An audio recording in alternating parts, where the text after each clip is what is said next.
I checked into the Calder West in downtown Los Angeles at 6:40 on a Thursday night, 2 hours late, wearing sunglasses indoors because I hadn't slept properly in 3 days. I was 26, a singer who had gotten famous too quickly for my own brain to catch up, and I was in town for an awards show that everyone kept calling career-defining, like that was supposed to calm me down. My assistant, Mara, had gone downstairs to fight with wardrobe over a missing garment bag, so for the first time all week I was alone, holding a key card sleeve with 1209 written on it in blue pen, trying to remember how to be a normal hotel guest. I was tired enough to be polite to anything. That was my weakness then. I had grown up in Ohio saying sorry when other people bumped into me, and fame had made that worse, not better. You get trained to smile when people touch your shoulder, laugh when they know too much, and act grateful when strangers call you by your childhood nickname. So when the elevator opened on 12 and the little wall map showed 1201 through 1218 but skipped 1209, I noticed it, stood there with my suitcase handle in my hand, and decided it was probably a renovation thing. The hallway was quiet in that expensive hotel way, carpet so thick the wheels of my suitcase barely made a sound. There were brass number plates on both sides, even numbers right, odd numbers left. After 1207, there was a recessed service door with no number. My card light flashed green against it. I stood there for a second, looking at the green light. Then I said out loud, because I still had a camera crew's habits in my head, "Of course." The room behind the service door was not a normal hotel room, but it had been made to look like one from the doorway. There was a bed, a lamp, a desk, a TV mounted on the wall. No window. The ceiling was lower than it should have been, with 2 sprinkler heads and a square panel that hummed softly. The air smelled like dry flowers and new paint. I should explain something. Luxury hotels are strange backstage. If you perform enough, you see rooms that do not match the brochures. Press holding rooms, security rooms, temporary dressing rooms, storage spaces turned into glam rooms. I had once done interviews in what was clearly a converted laundry closet in Chicago, while a label rep told me it was private talent hospitality. So my first thought was not danger. My first thought was that someone had stuck me in a weird celebrity overflow room and hoped I wouldn't complain. On the desk was a fruit bowl, 2 bottles of still water, a charger for my phone, and a handwritten note. "Welcome back, Lila." My stage name was Lila Vale. My real first name was Elise. Almost nobody outside my family called me that anymore, but Lila was normal. "Welcome back" was the part that made me pause. I had never stayed at the Calder West before. There was a framed photo beside the note. I thought at first it was one of those generic black and white prints hotels use, a woman on a beach or a close-up of a building. Then I picked it up. It was me at 7 years old, sitting on the back steps of my grandmother's house in Dayton, wearing a purple sweatshirt with a cartoon cat on it. My hair was cut crooked because my cousin had tried to fix my bangs the week before. The photo had never been online. I knew that because my grandmother didn't use the internet, and because the original had been in a plastic storage bin in my mother's basement until I moved her into a smaller place the year before. I put the frame down carefully like it might make noise. The TV was on mute. At first it showed a paused menu screen with my face on it. Then it shifted to a video of me on a talk show set. I recognized the dress immediately because it was hanging 3 floors below me with wardrobe tape still on the hem. The interview hadn't happened yet. It was scheduled for the next morning. The video wasn't perfect. My mouth moved almost right. The host's laugh came a beat too late. It was one of those artificial clips people were always sending my team, deepfake edits where I said things I had never said. Usually they were stupid or gross or obviously fake. This one was quiet. The version of me on the screen sat with her hands folded and said, "I used to think privacy meant something. Now I know privacy is just what people haven't found yet." I walked backward toward the door. The handle didn't move. I tried it again. Then I pressed the key card to the reader from the inside, even though I knew that made no sense. Nothing. I checked for a deadbolt and found one, but it was not thrown. The door had the heavy magnetized feel of a staff lock, the kind that releases from a panel somewhere else. My phone had one bar. I called Mara. It rang once and dropped. A second later the room phone rang. It was an old-style hotel phone, cream-colored, sitting beside the bed like it had always belonged there. The sound was low and patient. I let it ring 6 times. It stopped. Then it started again. I picked up because I was scared of what would happen if I didn't. "Miss Vale," a man said. Calm, warm, practiced. "You made it to your private room." "Who is this?" "Front desk." "No, you're not." A pause, not long enough to feel insulted. "I understand the space can seem unusual. We use it for guests who require a higher level of privacy. The door won't open. It will when your public life is ready downstairs." His voice had the soft confidence of someone used to being obeyed. Not angry, not excited. That was what made it worse. I said, "Send my assistant up. She's busy fixing problems for you. That's what she does." I hung up. The room felt smaller after that. I went through everything fast, trying not to panic in a way that wasted time. Bathroom, no window, white towels, sink, shower, a vent too small for anything except air. Closet, empty hangers, a safe, an ironing board. Desk drawers, blank stationery, 2 pens, a small stack of envelopes. The envelopes were addressed to me, all in different handwriting. Some said Lila, some said Elise. One said Little Bird, which was what my dad called me before he died. That one made my fingers go numb. I opened only the top envelope. Inside was a fan letter dated 9 years earlier, when I was still posting covers from my bedroom. It was written in blue ink and folded carefully. The opening line said, "You sing like someone who wants to be found." I put it back. There was another sound then, just outside the door. Not a knock. A card tapping against the reader. A green beep. The handle shifted a fraction. I grabbed the heaviest thing within reach, which was the metal ice bucket. The door opened 3 inches and stopped on the security latch I had thrown without remembering I had done it. A man's eye appeared in the gap. He wore a black hotel suit, white shirt, no tie. He had a name tag, but I could only see the first letter. D. "Miss Vale," he said, still warm. "There's no need to make this difficult." I didn't answer.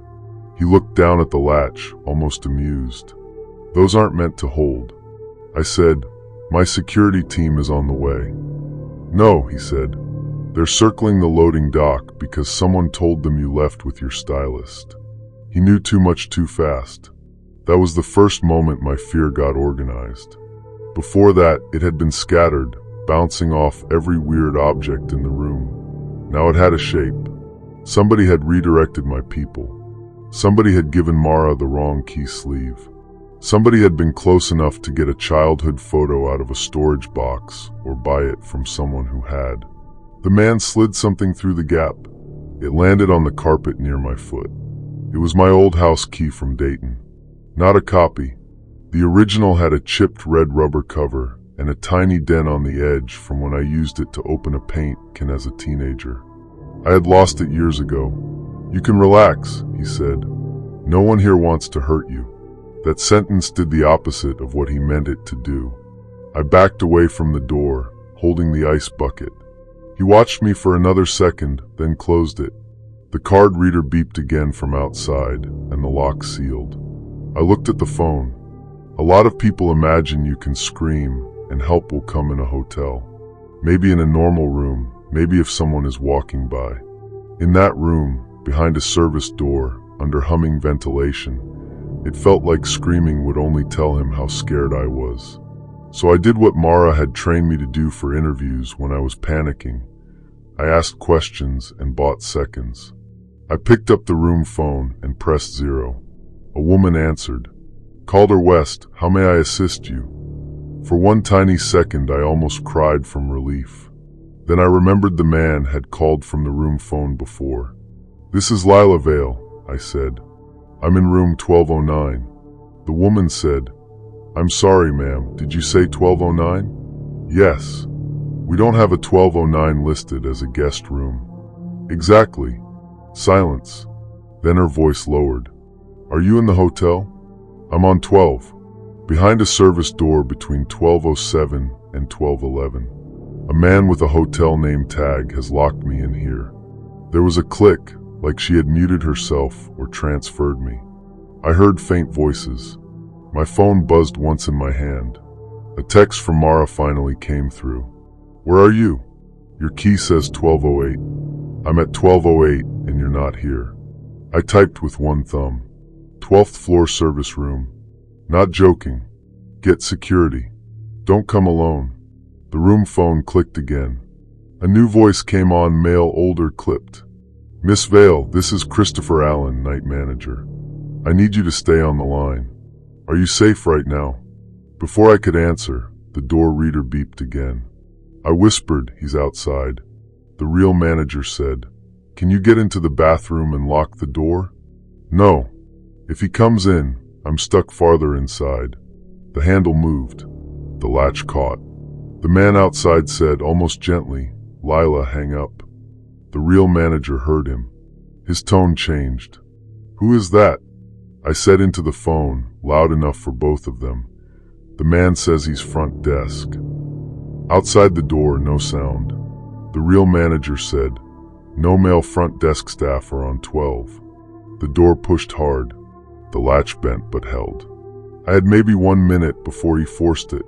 The real manager was telling me something about security coming up, but I couldn't wait for an elevator ride. I scanned the room again.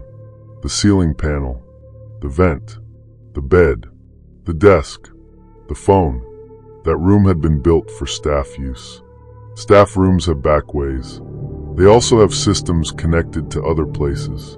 I yanked the phone cord from the wall, then froze, realizing I'd just cut off the real manager. For a second I hated myself. Then I saw the wall plate behind the phone had 2 ports and a tiny plastic label that said HSKP Panic/INT. I plugged the phone into the second port. The speaker above the door crackled. A woman's voice somewhere far away said, housekeeping. It wasn't a phone call. It was an internal intercom. I pressed every button on the phone base until the speaker squealed. Then I shouted, this is Lila Vale trapped in the 12th floor service room. The man outside is not hotel staff. The hallway outside went completely still. Then, from somewhere beyond the wall, I heard another voice. A real one, distant but sharp. Hey, you. The man at my door stepped away. Not ran. Stepped. Like he was annoyed by a spill. I heard his voice shift, suddenly more official. Guest issue. Stand back. A woman answered, I work this floor. I've never seen you. While they argued, I saw the closet safe. Not the safe itself, the panel behind it. It was not flush with the wall. I pulled the ironing board out, wedged my fingers into the gap, and yanked. A narrow maintenance panel opened inward, just wide enough for pipes and a crouching person. I had no plan beyond smaller space equals away from him. I crawled in, dragging my purse behind me. My shoulder scraped a pipe. The passage smelled like dust and heat. Behind me, the room door burst open so hard the latch snapped against the wall. The man said my real name. Not Lila. Elise. I stayed still with one hand over my mouth. His shoes crossed the carpet slowly. I could hear him checking the bathroom, the closet, the space beside the bed. He did not sound rushed. That almost broke me. A panicked person makes mistakes. He sounded like someone cleaning up. Then the intercom squealed again from the room speaker, loud enough to make him curse. I used that sound to move. The maintenance passage ran behind the rooms, with little access panels every few feet. I crawled until I saw a vertical seam of light and pushed. It opened into a service corridor lined with carts. Mara was at the far end with a man in a navy suit and a woman in a housekeeping uniform. The second she saw me, she ran. I remember her grabbing my face and saying, "Look at me." "Are you hurt?" Like she had said it before in a dream. I remember trying to answer and only getting air out. The man from the room came into the service corridor behind me. The hotel security supervisor stepped between us. Mara pulled me behind a laundry cart. The man in the fake suit did not lunge or yell. He held up both hands and smiled at the supervisor like this was a misunderstanding he could still talk his way through. "I'm with guest relations," he said. The housekeeping woman said, "No, you're not." That tiny sentence did more than shouting would have. He looked at her, then at me, and for the first time his face changed. Not anger, disappointment. Then he walked quickly toward the stairwell. Security followed, but not fast enough. By the time they reached the stairs, he had gone down into the service levels. Police were called after that, and they searched the hotel, but he was not found inside. The official version became an unauthorized individual access to restricted area. That was the phrase the hotel used. Restricted area. Like I had wandered into a janitor closet and gotten spooked. But the night manager, Christopher Allen, met Mara and me in a conference room at 3 a.m. with 2 security people and a legal woman who looked like she had been woken from the deepest sleep of her life. He confirmed the man who spoke to me did not work for the hotel. The name tag he wore belonged to a banquet employee named Daniel, who had called in sick that afternoon. Security footage showed someone in a cap entering through a vendor door at 4:12 p.m., carrying a garment bag over his shoulder. They never explained the room to my satisfaction. It wasn't a guest room. It was an old butler pantry from before the renovation, used sometimes for storage and private service.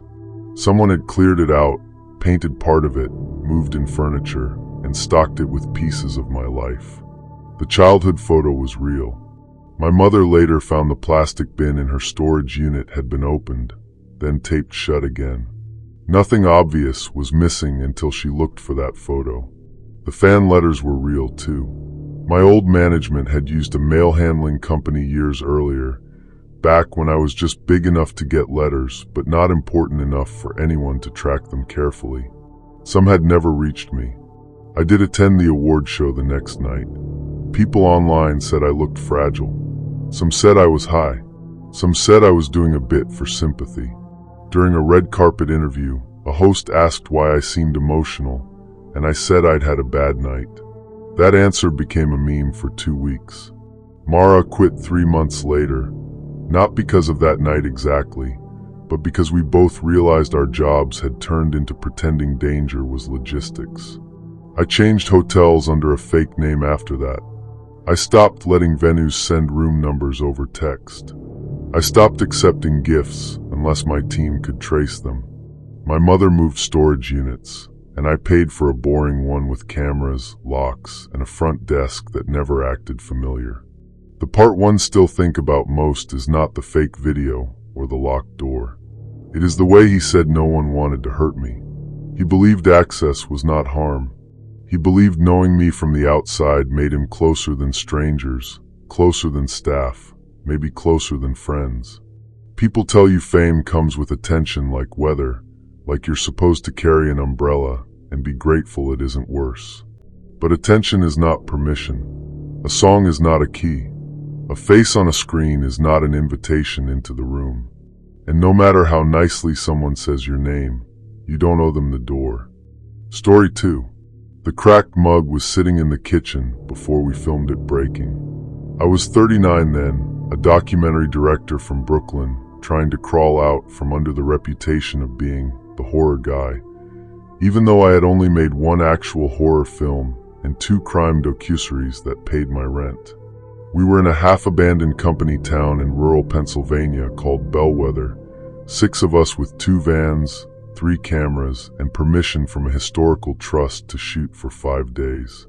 My producer had gone back to the motel to handle a release form problem, so I was the only person in charge on site, which meant I ignored the mug because I didn't want to look nervous in front of my crew. I was exhausted and proud in a bad combination. I wanted the film to feel raw, like we had wandered into the past and found it still breathing. No big lighting rigs, no fake fog, no narration written before we understood the place. That was my pitch. That was also why, when small things felt staged, I treated them as lucky atmosphere instead of signs that someone else was controlling the frame. Bellwether had been built around a textile mill in the 1920s and mostly emptied by the late 70s. A few houses still stood along one road, their porches sagging, windows boarded or broken. There was a church with a steeple leaning just enough to make you uncomfortable, a general store with no roof in the back half, and a square brick schoolhouse where birds flew in and out of the windows. A caretaker named Owen met us at the gate the first morning. He was maybe 60, sunken-cheeked, polite, with a ring of keys on his belt and a habit of answering questions just slightly to the side. "Stay out of the mill," he told us. "Floors are bad." "We're cleared for exterior only," I said. He nodded like he had expected me to lie. 2 volunteers from the Historical Trust came with him, a couple in matching green jackets named Teresa and Mark. They carried clipboards and pointed out which buildings we could enter.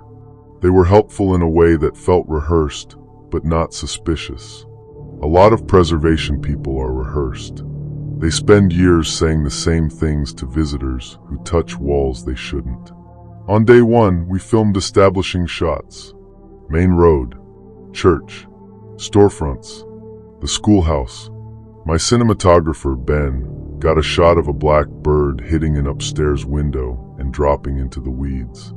We all jumped, then laughed because it was terrible and cinematic and exactly the kind of accident you could never plan. On day 2, the same bird hit the same window at 9:17 a.m. I know the time because our sound mixer, Janelle, had just called out a battery change and Ben checked his slate. The bird hit, made the same hollow thud, and disappeared below the sill. Ben lowered the camera. "Didn't that happen yesterday?" Janelle said, "Birds are dumb." I said, "Keep rolling." That was the kind of thing a younger version of me would have loved too loudly. A repeated event. A ghost town rhythm. Real life making a metaphor. I already imagined the trailer. The thud, the crew looking up, my voice asking whether places remember us. Then we entered the foreman's house, which we had not gone inside the previous day because the floor had looked soft. Owen told us it was safe enough if we stayed near the walls.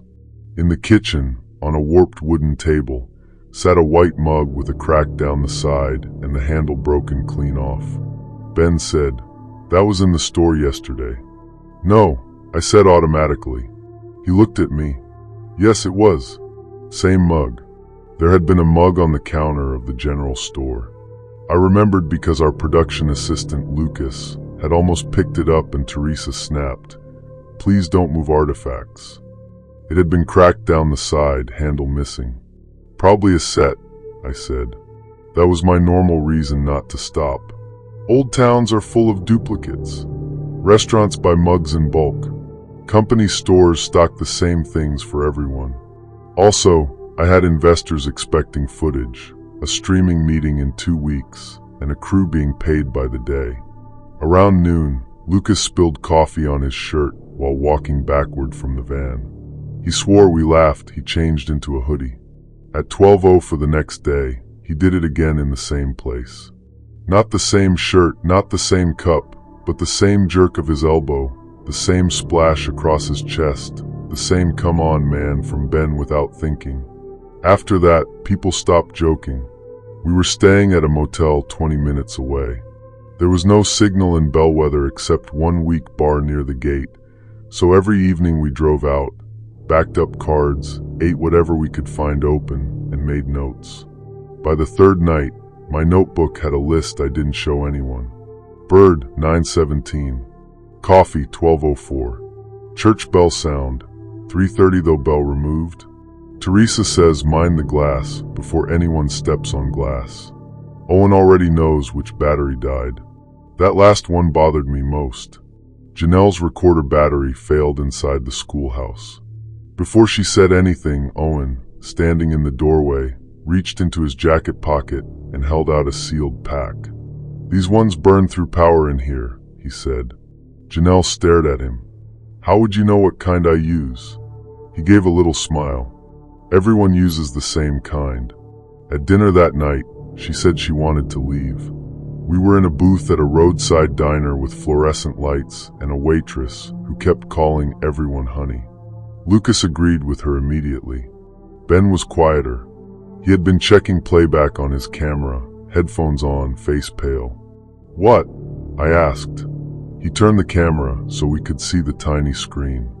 It showed footage from the schoolhouse that afternoon.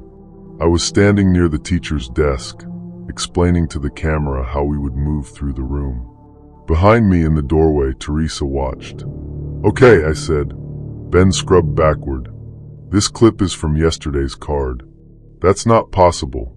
He tapped the file information. The timestamp was the previous day at 2:11 p.m. In the video, I wore the shirt I had worn today. Nobody spoke for a few seconds. Then Lucas said, maybe the camera date is wrong. Ben shook his head. Only on this clip. I didn't sleep much. I kept telling myself there was a technical explanation. File corruption. Mistaken backup. Ben mixing cards. None of that explained the shirt, but exhausted people missed details. I clung to that because the other option was accepting that someone had more control over our days than we did. The fourth morning, Owen was waiting at the gate before we arrived. He had coffee in a thermos and a folded paper map under his arm. Storm coming later, he said. The sky was clear. Teresa and Mark were not with him. He said they had gone ahead to open the church. I had not told anyone we wanted to shoot the church that morning. I had decided it in the van 5 minutes earlier. I looked at Janelle. She looked away, which meant she had noticed too. Inside the church, the air felt colder than outside. It smelled like dust and mouse droppings. The pews were still there, most of them tilted, hymnals swollen from damp in the racks. Mark stood near the pulpit, writing on his clipboard. Teresa was at the back, checking a window latch that didn't need checking. Ben set his tripod at the center aisle. Lucas put fresh batteries on a pew. Janelle clipped a mic to my collar with hands that were steadier than mine. We'll do this fast, I said. Owen smiled from the doorway. No need to rush. You'll want more than one take. I heard it that time. Not a joke. Not an old man's phrasing. A line. I started rolling anyway, because the camera can be a shield when you don't know what else to hold. I talked about how the church had outlasted the mill, how buildings built for hope become storage for whatever a town cannot carry away. It sounded like my voice, but I was listening to the others breathe. A knock came from under the floor. 3 slow knocks. Lucas laughed once, high and false. Pipes? There were no working pipes. The knocks came again from behind the pulpit, then from the side wall, then from the locked door to the small church office. Each set of knocks was spaced the same way. Not frantic. Performed. Teresa said, maybe we shouldn't open that. No one had suggested opening it. That was when I finally understood the shape of it. Not time repeating. Not ghosts. A production. Someone had written our fear and was waiting for us to improvise inside it. I asked for 10 minutes alone to shoot inserts. Owen said, alone? Just textures. No sound. Cruising the way. I made myself sound irritated, like the difficult director everyone expected me to be. People trust selfishness because it feels familiar. Owen considered it. Then he nodded. Don't go under the balcony, he said. I didn't. I went into the vestry instead, the small room off the side of the church where robes and candles used to be stored. There was a desk, 2 broken chairs, and a metal filing cabinet with one drawer that didn't close all the way. I had noticed Mark standing in front of it too often. Inside the drawer were modern things. A pack of zip ties, a roll of gaffer tape, a laminated map of Bellwether with red lines drawn between buildings, a printed schedule with our names on it. Not just call times. Movements. 9:10 van arrives. 9:17 bird strike. 10:35 Foreman house mug placement. 12:04 Lucas coffee reset. 2:11 Schoolhouse Mirror Clip. 3:30 Bell Cue. Day 4. Church knocks. Office door. Separate director. My name was circled. Under the schedule was a page titled Take 2 Options. I only read a few lines because my hands had started shaking in a way that made the paper chatter. If subject resists pattern, increase repetition. If crew attempts departure, gate delay. If director separates, offer private access to mill. Memory cards must be retrieved before motel. I heard footsteps in the church. I put everything back except the schedule page, folded it twice, and slid it into the inner pocket of my jacket. Then I stepped out with the camera raised like I had been filming the doorframe. Mark looked at me. "Find anything good?" "Rot," I said. He smiled. The next half hour was the most careful acting I have ever done. I did not tell the crew. Not yet. Fear travels through a group faster than instructions. I needed everyone moving, not arguing. I said the church wasn't working, and we should scout sunrise angles from the hill above the mill road before the storm came in. Owen liked that. He liked it too much. "The mill road's rough," he said. "I'll ride with you." "No room," I said. "Gear." He looked at our half-empty van. I shrugged like an arrogant director. "Insurance." Ben gave me a look. I ignored him. At the van, I handed Janelle my jacket and said, "Can you toss this in back?" She saw my face and did not ask why. The schedule page was in that pocket. Then I loudly complained that we needed more drone batteries from the motel and told Lucas to call the rental house from the signal spot near the gate. Owen said the gate key was with Teresa. Of course it was. The gate was a heavy metal swing gate across the dirt road, locked with a chain. We had been leaving through it every evening. That morning, Owen had closed it behind us for the first time. Ben whispered, "What's happening?"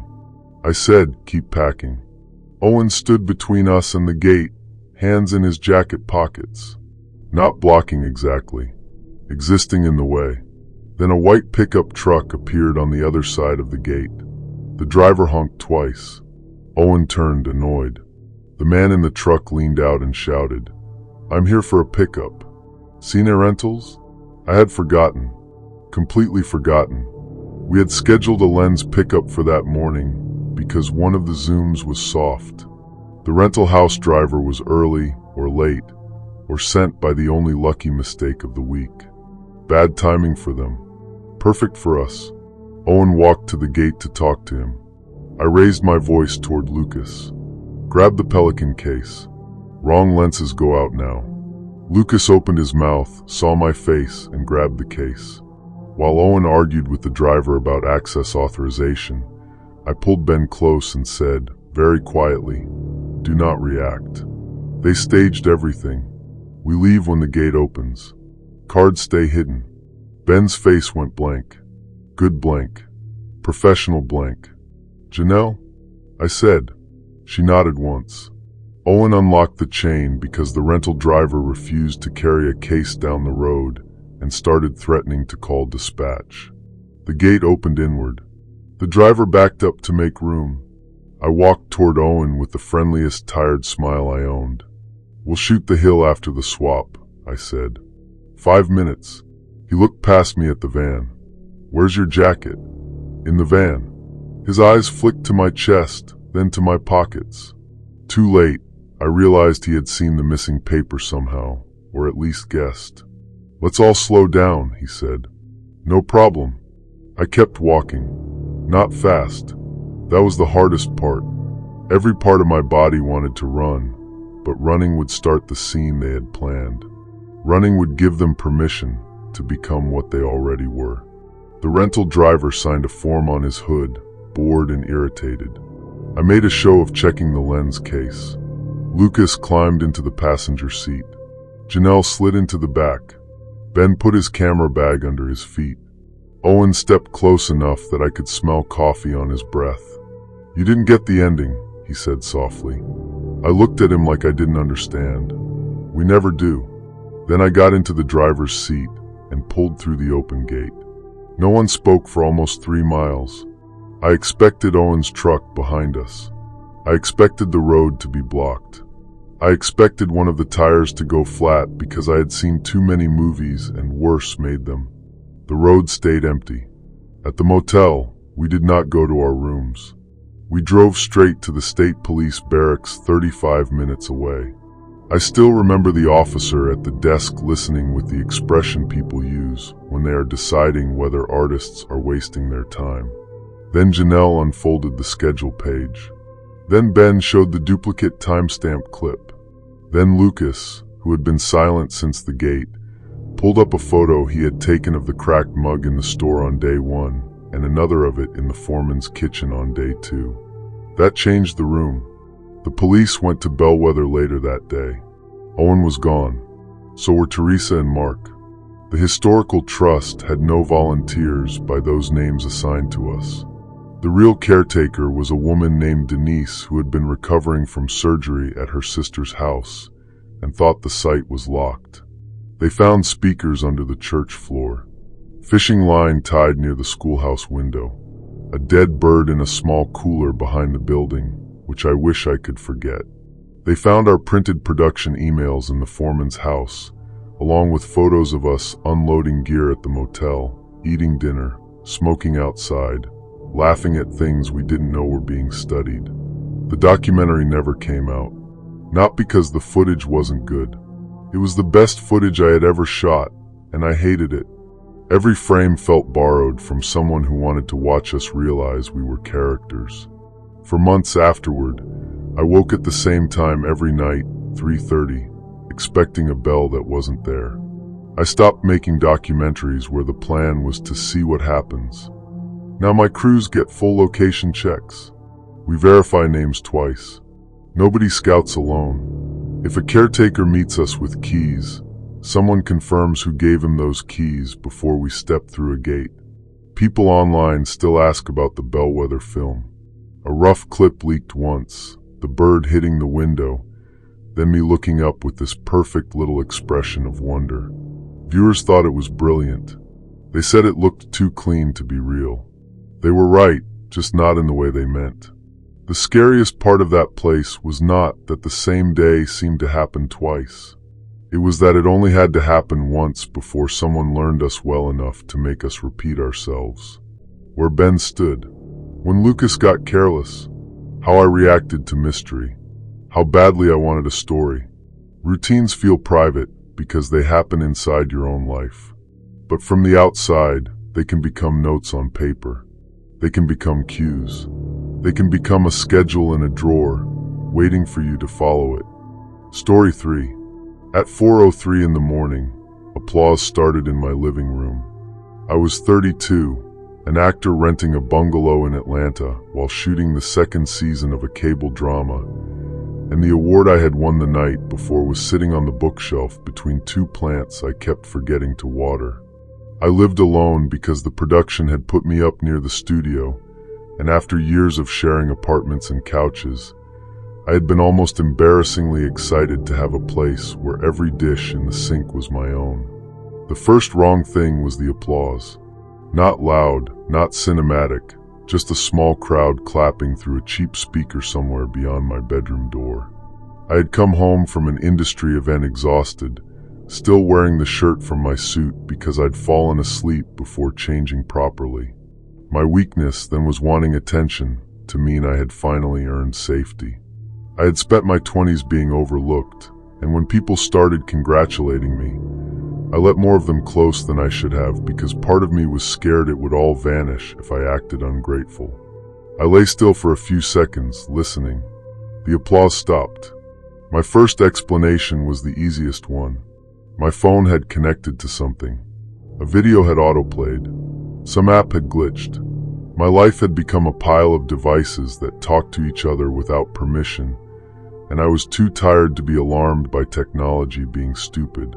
I got up, took a golf club from the corner because I was not completely relaxed, and walked down the hall. The living room was dark except for the tiny white light on the router. The award was where I had left it, on the shelf.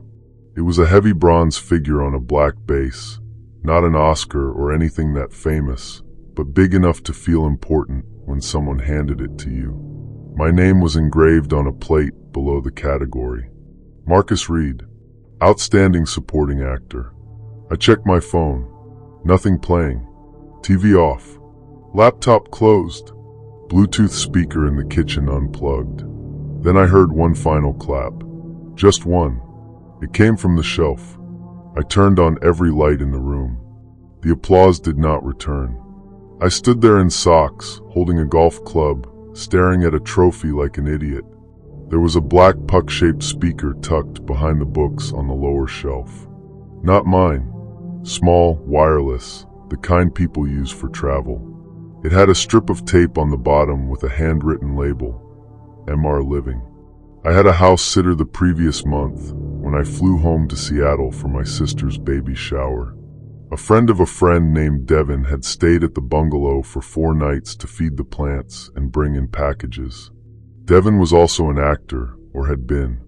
We knew each other years earlier from a scene study class in North Hollywood, back when everyone was broke and everyone promised everyone else they would help when things changed. Finding the speaker made me think of him, but not in a clear, accusing way.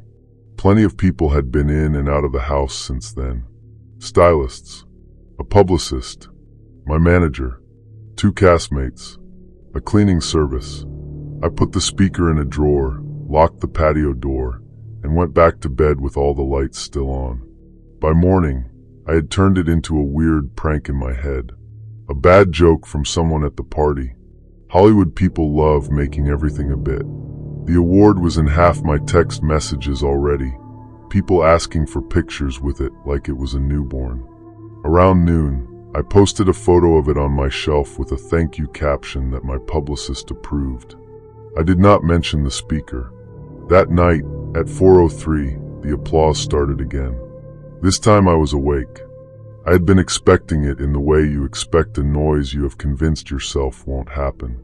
I went to the living room without the golf club because anger had pushed ahead of fear. There was no speaker in the drawer where I had left it. It was back on the shelf behind the trophy. I said, "Not funny," to the empty room. The applause stopped. A man's recorded voice came through the speaker, bright and artificial, like an announcer at a banquet. "Please welcome Marcus Reed." I grabbed the speaker and threw it into the sink. It bounced off a plate and landed near the drain. I ran water over it until the little light died. The next morning, I called the cleaning service. They had not moved anything. I called my manager, Tanya. She told me to stop posting from inside the house and said she would send someone to sweep for devices. She also asked, in the careful voice managers use when they are trying not to sound like they think you're unstable, whether I had been drinking after the ceremony. I had. Not enough to imagine a speaker walking back to a shelf. The security tech came that afternoon. His name was Luis, and he treated the situation like work, which I appreciated. He checked the router, smoke detectors, outlets, vents, and the underside of tables. He found nothing besides a very old cable box and one mouse dropping behind the stove. "Change your Wi-Fi password," he said. "Change alarm code. Don't use birthdays." I did both. For 3 nights, nothing happened. Work helped. Call time was 5:30 a.m., so my days became makeup, blocking, waiting, acting, waiting more, driving home in the dark, eating standing up, sleeping before the anxiety could get a full sentence together. On Friday, I came home and the award was on the kitchen counter. I had left it on the bookshelf. I knew because I had been refusing to touch it, which made me feel childish, but there it was under the cabinet light, facing the door like a person expecting me. The base was slightly dusty except for 2 clean ovals where fingers had held it. I left the house immediately and sat in my car across the street. My neighborhood was quiet, narrow driveways and porch lights, dogs barking behind fences. A woman named Mrs. Alvarez lived next door and watered her plants every night at 10. I watched her porch, wanting her to come outside, embarrassed by how badly I wanted a witness. My phone buzzed. It was a text from an unknown number. "Congrats again. You always knew how to make people clap." I didn't answer. A second text came. "You still have the same scared face from class." That was Devin. I hadn't thought about him in months, maybe years in any serious way. We had reconnected briefly when I moved to Atlanta because he messaged me saying he was in town doing commercials and could help with anything local. He was funny in that needy way actors get when they are trying to hide resentment behind charm. When I needed a house sitter, he offered before I asked. I paid him. He told me I didn't have to. I insisted. He acted hurt by that. I sent the screenshots to Tanya. She called me immediately. "Go to a hotel," she said. "I need clothes." Go to a hotel. I did not go in for clothes. I drove to a hotel under the production account, checked in wearing sweatpants and old sneakers, and slept badly in a room that smelled like lemon cleaner. The next morning, Tanya came with a private security consultant named Bryce, who looked like a retired linebacker and spoke softly enough that I trusted him more than if he had barked instructions. We went back to the bungalow together. Nothing was missing. The award was back on the bookshelf. Bryce checked the doors. No damage. No broken windows. Then he asked for every person who had ever had the alarm code. I listed the cleaning service, Tanya, my sister for emergencies, Devin from the house sitting, and a production driver who had dropped off medicine once when I was sick. "Old code still active?" Bryce asked. I changed it. He checked the alarm panel history. Whoever had entered used a secondary user code, not the main one. Devin's temporary code had never been deleted. I had changed my master code and Wi-Fi, but not removed old user access. That was the first solid answer, and it made me feel worse. A mystery lets you float. A practical answer gives the fear a door. Bryce removed every code and added a new one.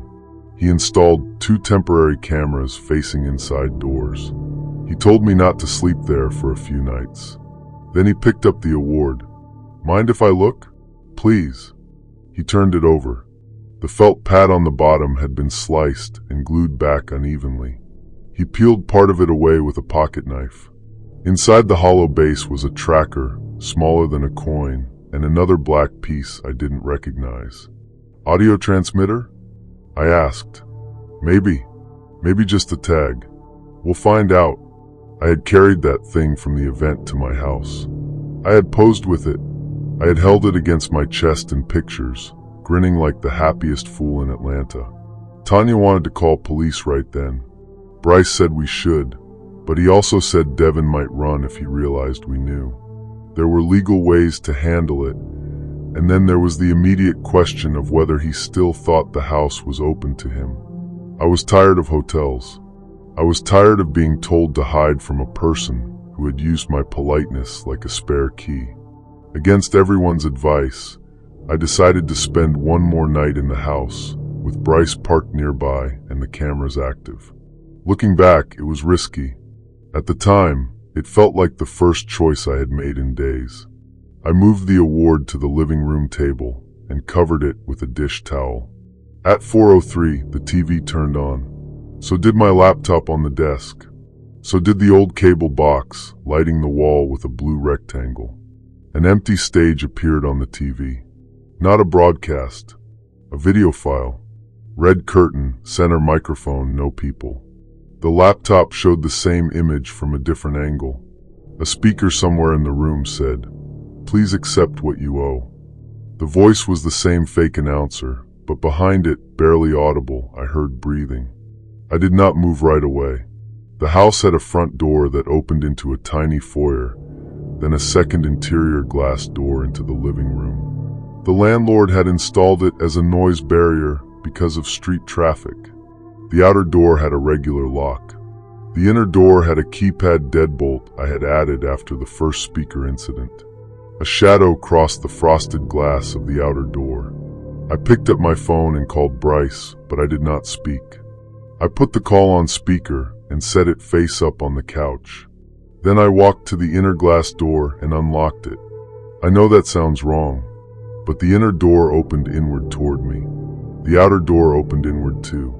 Between them was a space barely big enough for one person to stand with a small table for mail.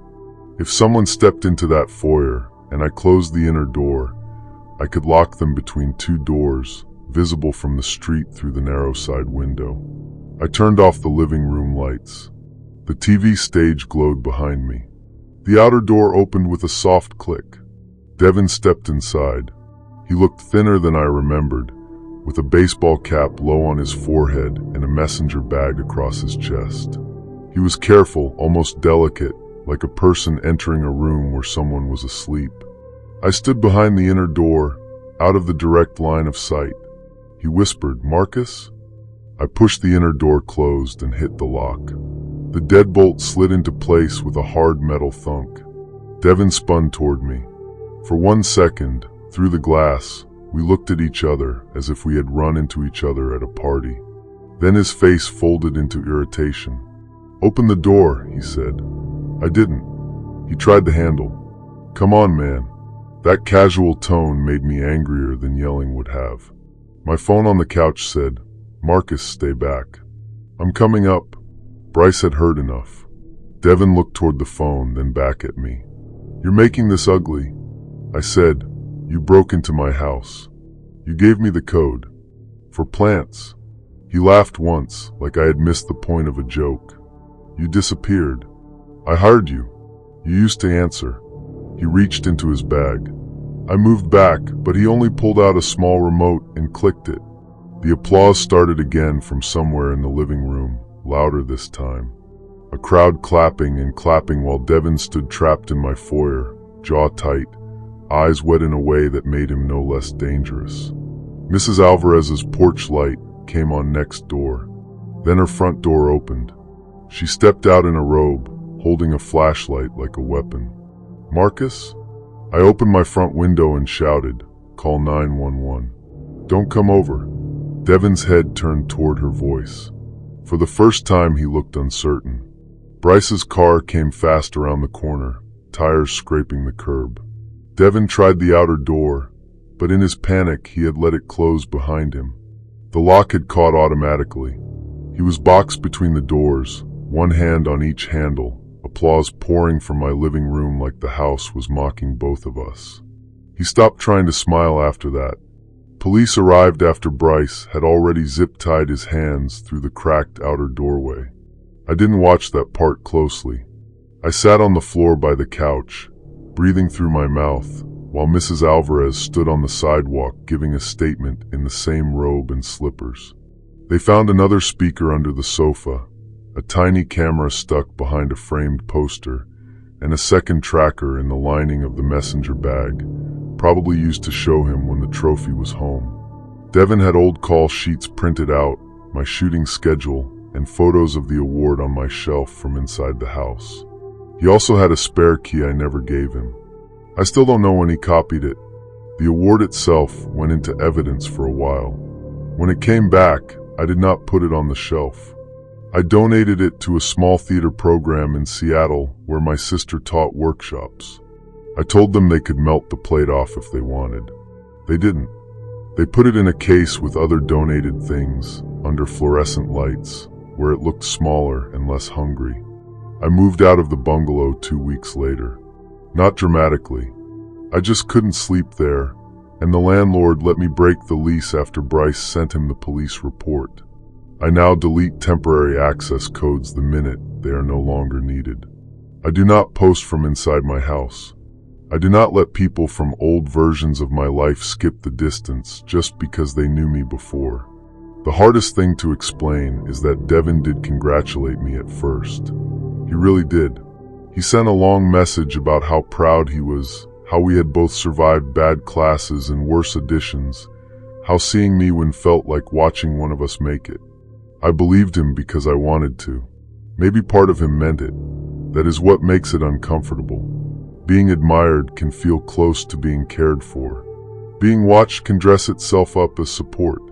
Applause sounds warm until you hear it in an empty room at 4 in the morning and realize it is not celebrating you. It is measuring what it thinks you owe. Story 4. I was 38 when this happened, and at the time I owned a small private dining restaurant in Chicago's West Loop, the kind of place that looked more famous online than it felt in real life.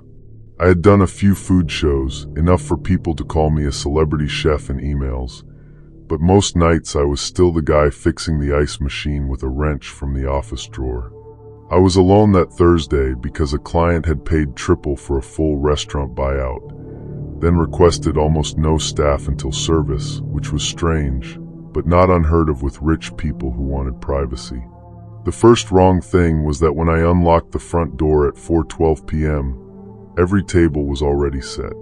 Not partially set, fully set. White tablecloths, candles trimmed, silverware polished and placed exactly at the angle I made my staff use. Water glasses upside down, menus centered. The dining room looked ready for guests, even though my prep cook wasn't due for another hour and my servers were scheduled for 6. I stood there with my keys in my hand, listening to the soft hum of the wine fridge. For a few seconds, I thought maybe I had forgotten a note from the night before. We had a small staff, and sometimes people helped each other without telling me. My manager, Lacey, loved getting ahead of things. She also loved proving I was not the only person who knew how the room should look. So I took out my phone, texted her a picture of the dining room, and wrote, "You coming early?" She replied almost right away, "No." "Why?" That did make me pause, but not enough to leave. I had a private client paying enough to cover 2 months of back rent on the space. The restaurant was doing well on paper, but paper doesn't pay vendors when your walk-in compressor dies twice in one summer. I had also learned that wealthy clients did bizarre things before events. They sent assistants, decorators, security people. They expected you to treat every intrusion as normal because money had already landed. The reservation was under the name Ira Bell. That was the part one had kept to myself. Ira Bell had been my mentor in culinary school. He was the first serious chef who told me I had talent, and later the first one who told other people I had stolen from him. Recipes, ideas, contacts. I never stole from Ira, but kitchens have long memories, and the story followed me for years. He disappeared from the restaurant world after a bad partnership in Milwaukee. People said he had moved to Arizona, or had a stroke, or drank himself out of the business. I heard he died sometime in 2017, but no one ever confirmed it to me. So when the buyout request came in under his name, I assumed it was somebody's idea of a cruel joke, or more likely, just a different Ira Bell. The deposit cleared. The event planner wrote like a real person. The menu requests were specific, but not impossible. 6 courses. No substitutions. No photos of the guests. No social posts. No staff in the dining room unless called. That last part bothered Lacey. She said, "People who don't want staff watching usually want staff not remembering." I told her we'd run it like a private tasting. Kitchen heavy, minimal floor presence. The money was too good. By 5, I was in the kitchen checking the prep list. The dining room still bothered me, so I walked through the back hallway and checked the side door by the alley. It was locked from the inside. Receiving door locked. Office locked. Nothing missing from the register. Nothing moved in the liquor cage. Then the kitchen printer clicked. It made that tiny grinding sound every chef knows, the one that gets into your bones. A ticket slid out. There were no orders in the system. We weren't open. I walked over and tore it off. Table 4. Onion broth. No garnish. I stared at it for a while. That was one of Ira's old dishes. It wasn't on my menu. It had never been on my menu. He used to make this clear onion broth with burnt scallion oil and no garnish because he said decoration was apology. I hadn't thought about that line in years. I checked the POS screen. No open table. No user logged in. I unplugged the printer, then plugged it back in because the practical part of me still assumed it was a software issue. Restaurants are haunted by bad wiring long before they're haunted by people. At 5:30, my dishwasher, Tomas, came in through the rear door with his backpack over one shoulder. He was 61, calm about everything, and had worked in kitchens longer than I had been alive.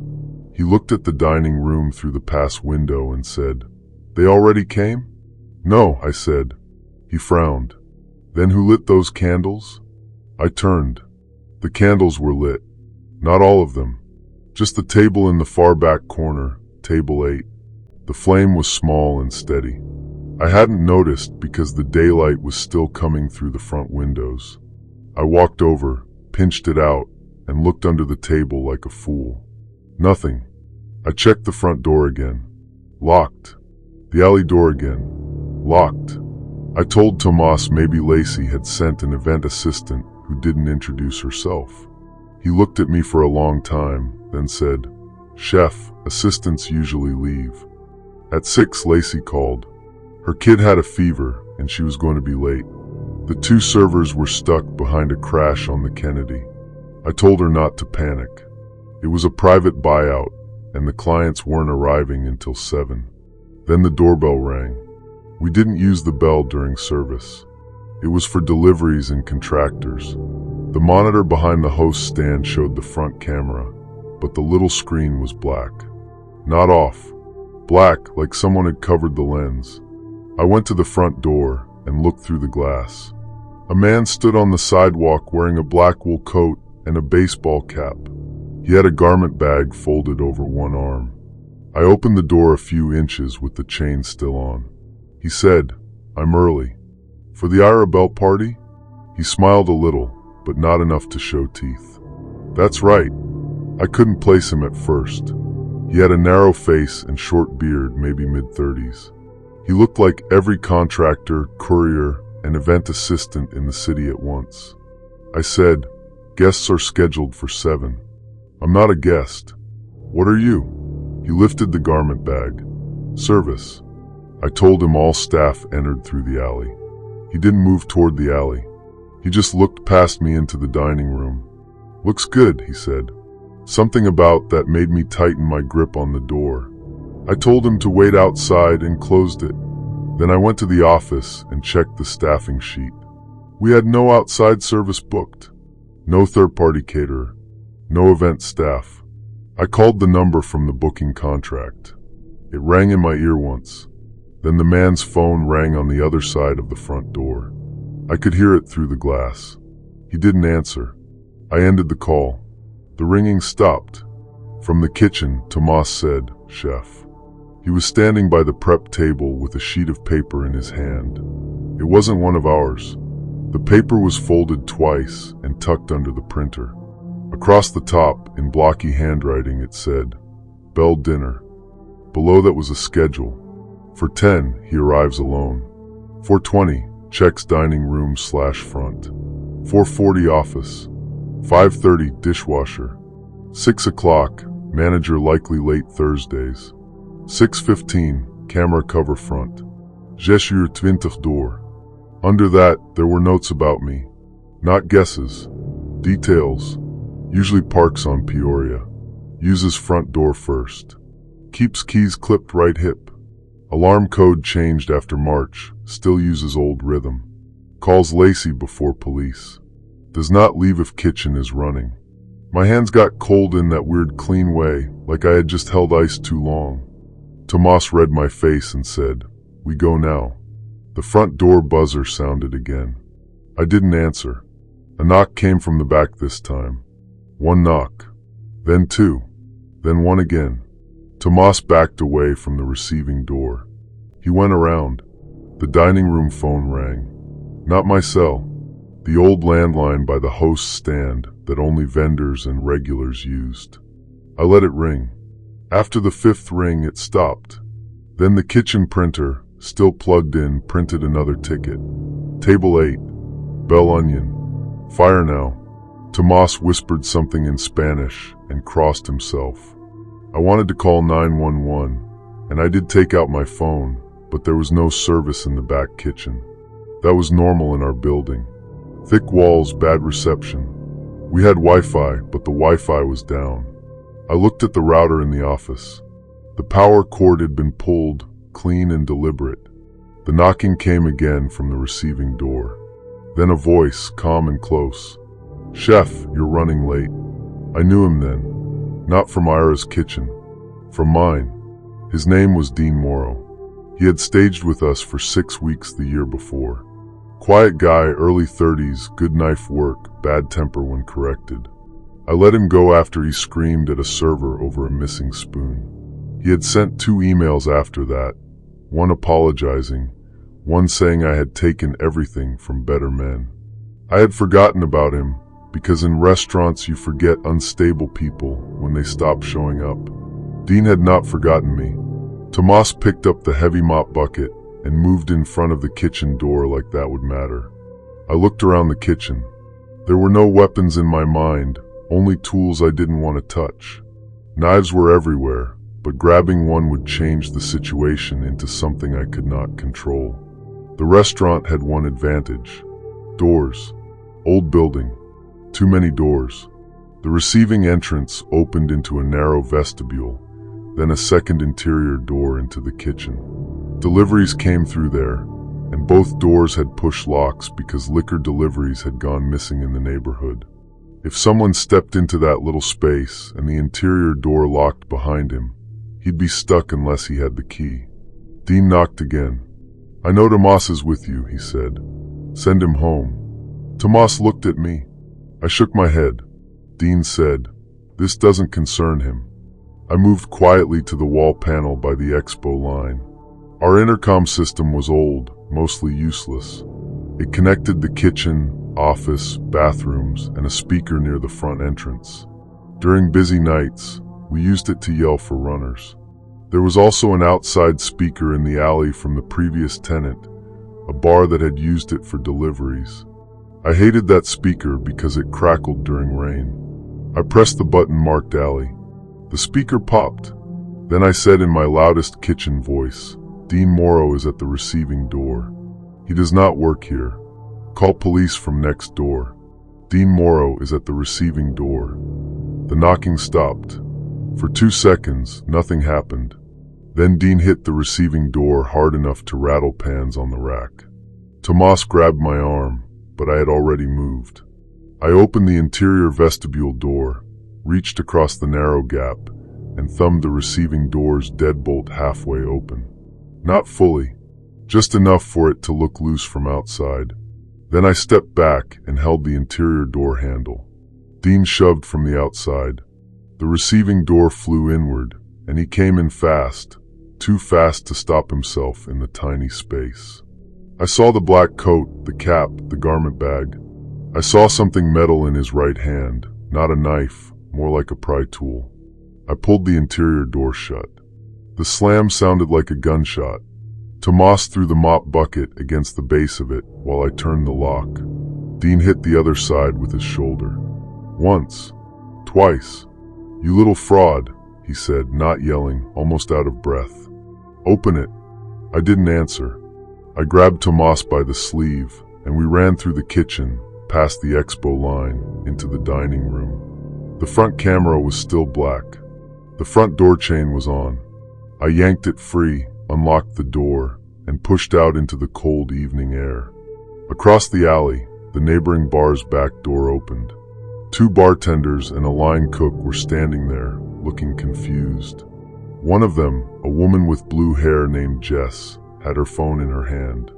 "Is this real?" she shouted. "Yes," I said. Behind me, inside my restaurant, Dean started pounding on the vestibule walls. The whole back of the building seemed to shake. The police did come, but by then Tomas and I were already outside with half the staff from the bar. Dean was still trapped in the receiving vestibule when officers got there. He had been trying to pry the outer lock back open and had cut up the doorframe doing it.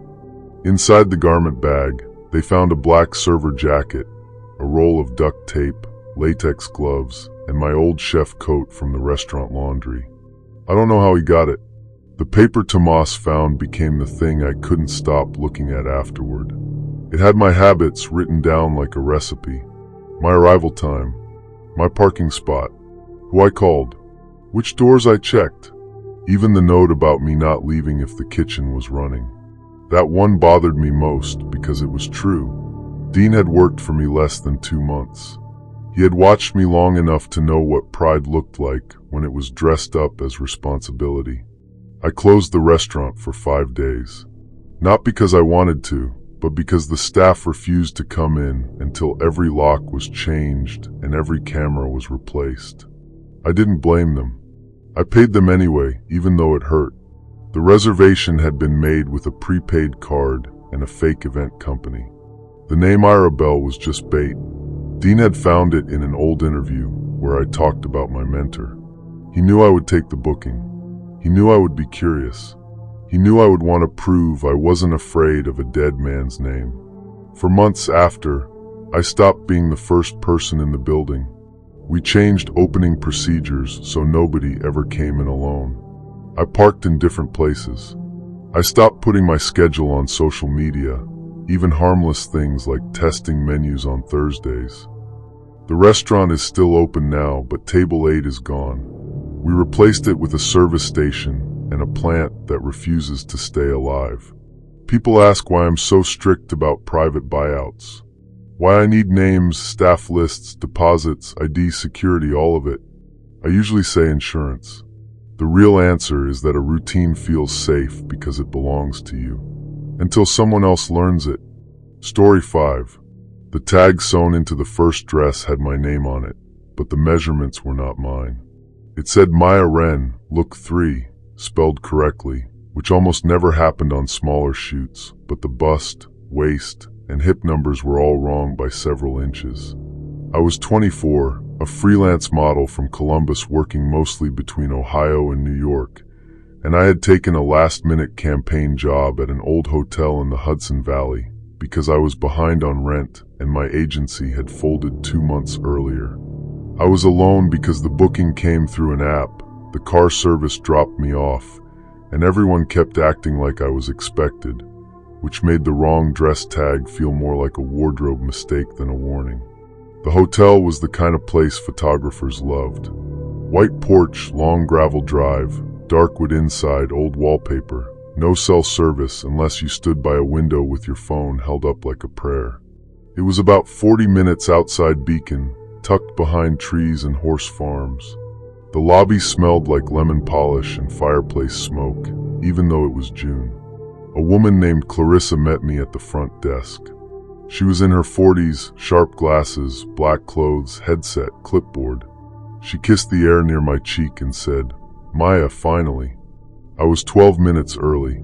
I smiled because that is what you do on set.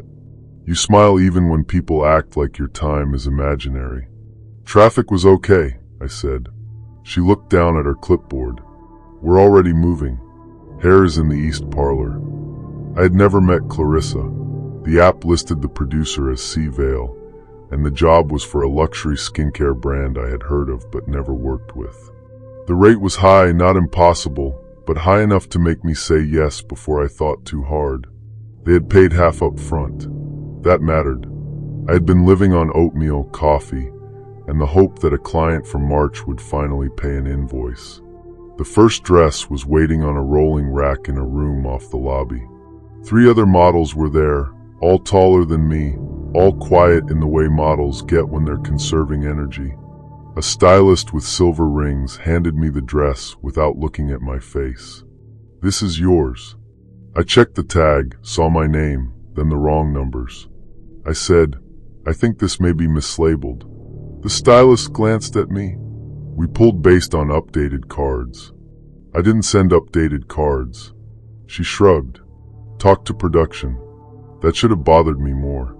But I had gained a little weight during the months when work slowed down, and I was embarrassed about it. Not because there was anything wrong with my body, but because the industry trains you to treat normal changes like professional failures. I thought maybe my old measurements had been circulated wrong, or maybe someone had guessed from photos. I didn't want to be the difficult model before hair and makeup, so I let them pin the dress. The second strange thing came during makeup. The artist, a younger guy named Leo, studied my face for a long time and said, "They changed your brows." I changed my brows. He turned the tablet around. On the screen was my comp card from the booking app, except it was not quite my face. At first, I thought it was an old photo I had forgotten.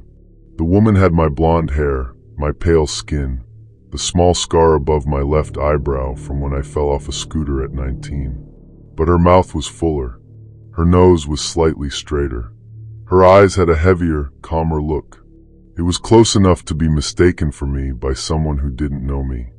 It was not me.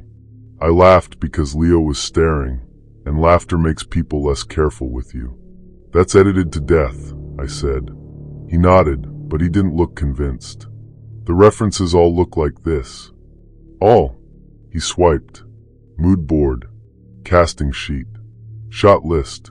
Everywhere my name appeared, the image beside it was that other version. Blonde, scar, same general proportions, almost me. I asked where Clarissa was. Dining room, he said. I got up before he finished my left eye. In the dining room, crew members were setting up lights around a long table covered in white fabric. A photographer I hadn't met was testing his camera. He was maybe 30, wearing a beanie indoors, which I never trust but try not to judge. Clarissa saw me and held up one finger like I was interrupting a call. She wasn't on a call. I said, "The references are wrong." She smiled without moving her eyes. Retouching references always look odd before final. No, I mean those aren't my pictures. They were in your packet. I didn't send them. Her smile stayed. Then who did? It was said lightly, almost joking. I didn't have an answer. She placed a pen on the table. We just need one more release before we shoot. Standard likeness expansion. Because of the retouching. I picked up the paper. It was a contract amendment, and most of it was dense legal wording. But one line caught me. Permission to create, alter, simulate, reproduce, and commercially exploit digital likeness in perpetuity. I had seen AI clauses before. They were becoming common. Most models I knew hated them. Some signed because they needed the work. Some crossed out lines and hoped no one noticed. This one was not normal. It gave them the right to use a simulated version of me, even if I was not present. I set the paper down. I'm not signing this. Clarissa sighed like I had spilled something. Maya, we discussed this. No, we didn't.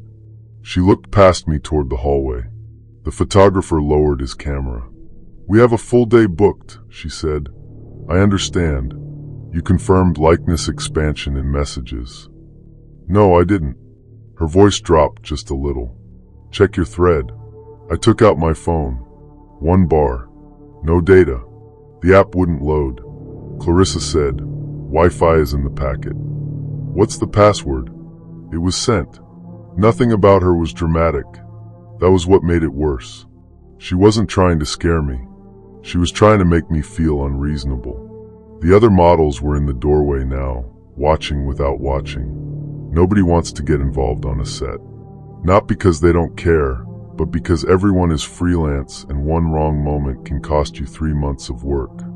I said I needed to call my manager. You don't have one listed, Clarissa said. I have a friend who handles bookings. She glanced at the clipboard. Evan. I had never told her about Evan. He was my ex-boyfriend, and for a while he did help me track invoices when we were together. His name was not on my modeling profile. It was not in my current booking app. It was not something a producer should know. The room went very still around me. I went back to wardrobe because walking out too quickly would have made everyone look at me. In the hallway, I passed a half-open office door and saw a printer on a desk. A stack of pages sat beside it. On the top page was a scan of my driver's license. I stopped walking. The license was real, but the printout had a sticky note attached. Use front desk name, Maya Ren/billing under Mara Ven. Mara Ven. I had never heard that name. I took a picture of the page with my phone, even though the service was bad. Then I kept walking. In wardrobe, Leo was packing up brushes. I whispered, "Do you know Clarissa?" He whispered back, first time. "The brand." He hesitated. "I thought you knew them." The stylist walked in, and Leo got quiet. I changed back into my own clothes behind a folding screen. My hands were clumsy, and one of my sneakers would not tie because I kept pulling the lace wrong. I knew I needed to leave, but the hotel was isolated, and I didn't know who outside belonged to the shoot. The car service that dropped me off was gone. The app messages wouldn't load.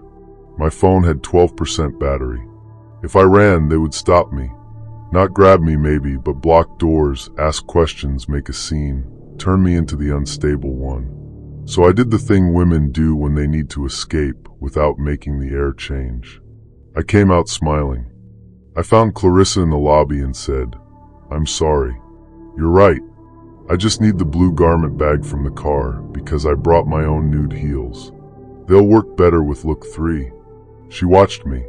"You didn't bring a car." Ride dropped me at the side entrance with my bag.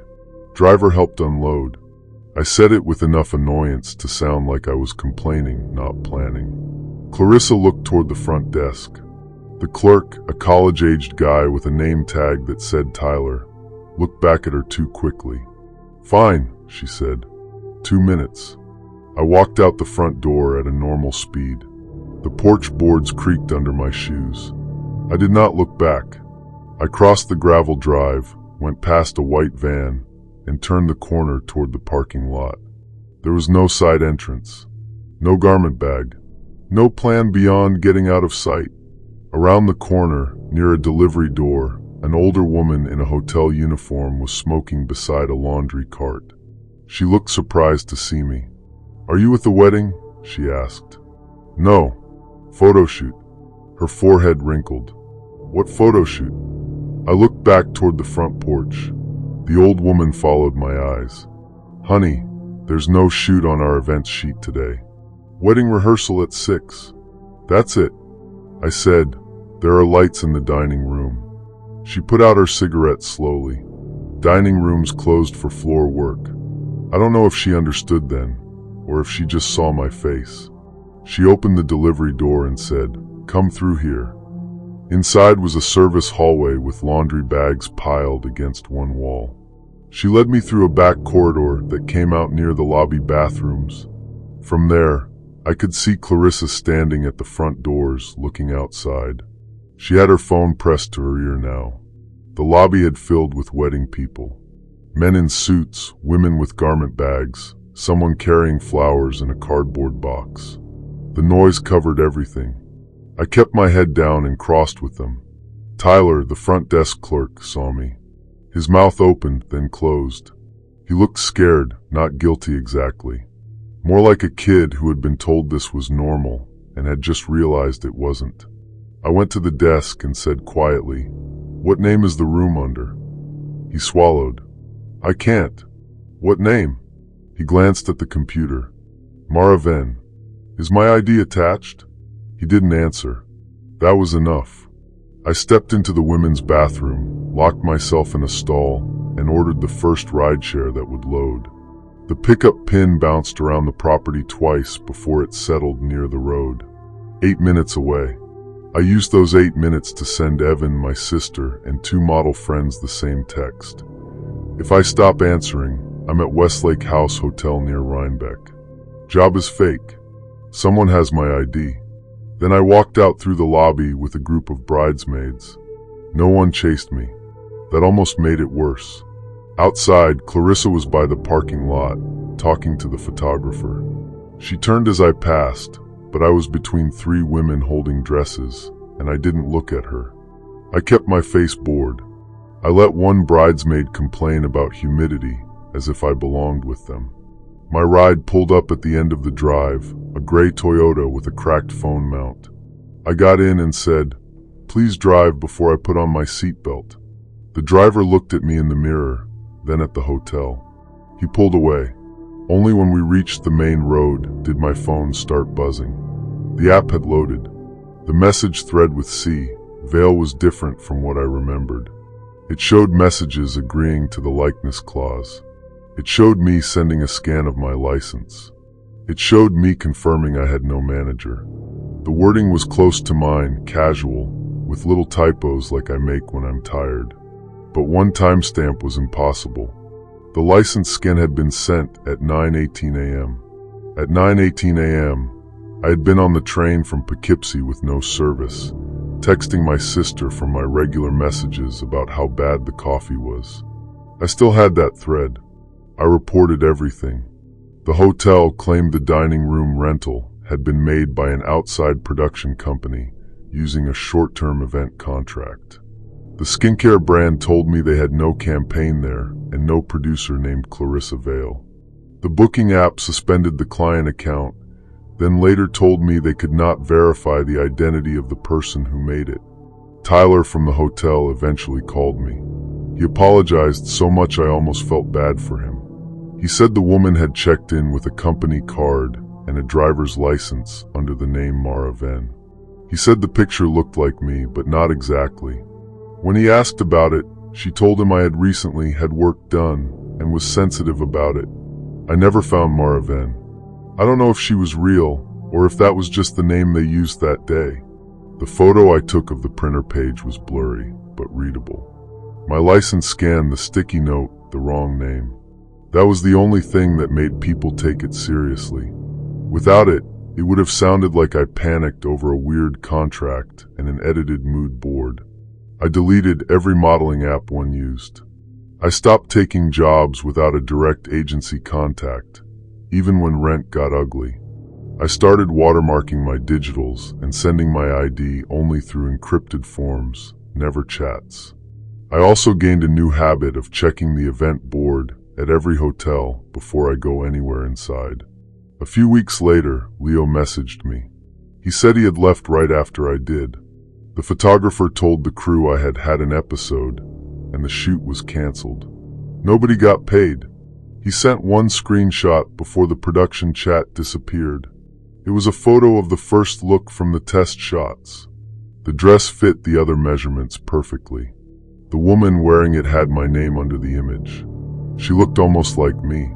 Almost. Story 6.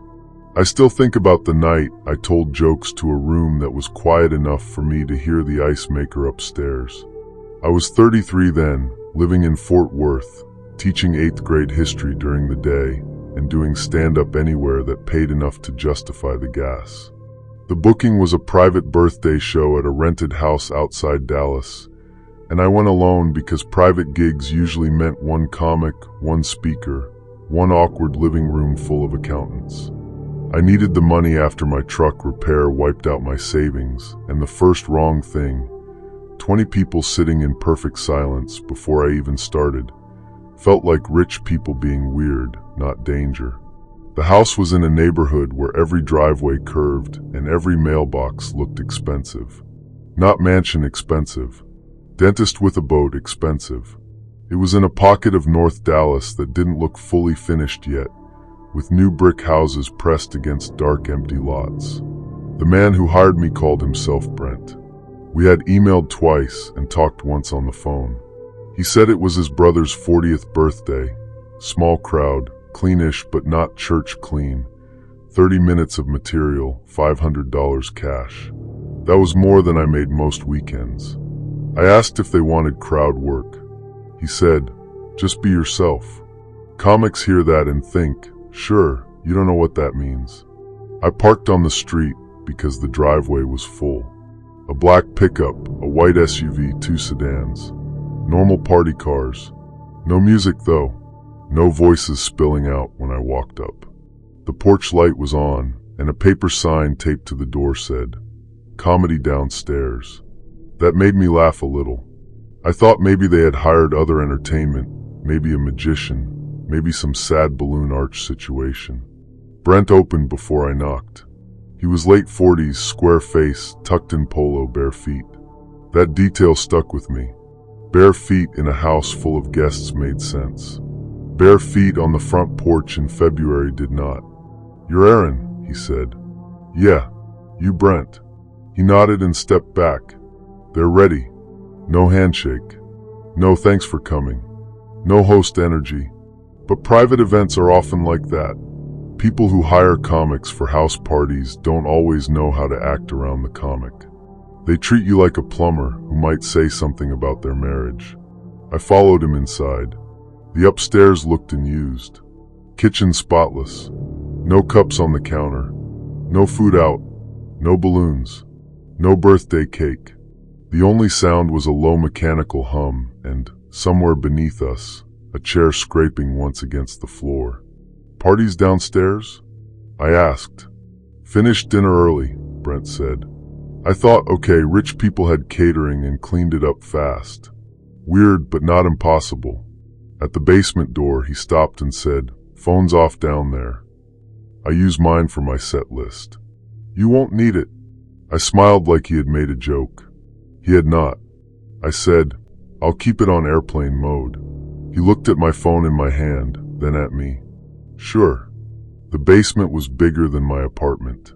Finished floors, recessed lights, a small bar along one wall, and rows of folding chairs facing a little open area with a microphone stand. 20 people sat in the chairs. Nobody talked. Nobody turned around fully when I came down. They were dressed like party guests, sort of. Sweaters, button-downs, boots, one woman in a red dress. But there were no drinks in their hands. No plates. No purses on laps. No phones glowing. They all sat with both feet planted and hands resting in ways that looked practiced. I have done shows for bad crowds. I have done brewery shows where people watched playoff games over my shoulder. I have done retirement parties where the guest of honor fell asleep during my opener. Silence doesn't scare comics by itself. Silence is part of the job. This was different because it arrived before I had earned it. Brent walked me to the microphone. "Where's the birthday guy?" I asked. "Here," he said. He didn't point. I adjusted the stand, tapped the mic, and heard my tap come through the speaker too loud. A woman in the second row flinched, but didn't look away. I started with my safe private event opener. "Good evening, everybody. Always nice to perform in a basement where I'm 90% sure I'll be allowed back upstairs." Nothing. Not a chuckle. Not a cough. I smiled and moved on. You don't punish a cold room right away. You build. I did a joke about teaching middle school, one about students calling every adult bro, one about how 8th graders can smell fear better than dogs. Usually teachers, parents, anyone with kids gives me something there. Nothing. A man in the back row leaned forward and wrote something on a notepad. That was the second thing I noticed. There were notepads on several laps. I had missed them at first because they were the same cream color as the chairs. I looked toward Brent. He was standing by the stairs with his arms folded. I said, "Are we taking minutes?" Because I'm not certified for professional development credit. No one laughed. The man in the back kept writing.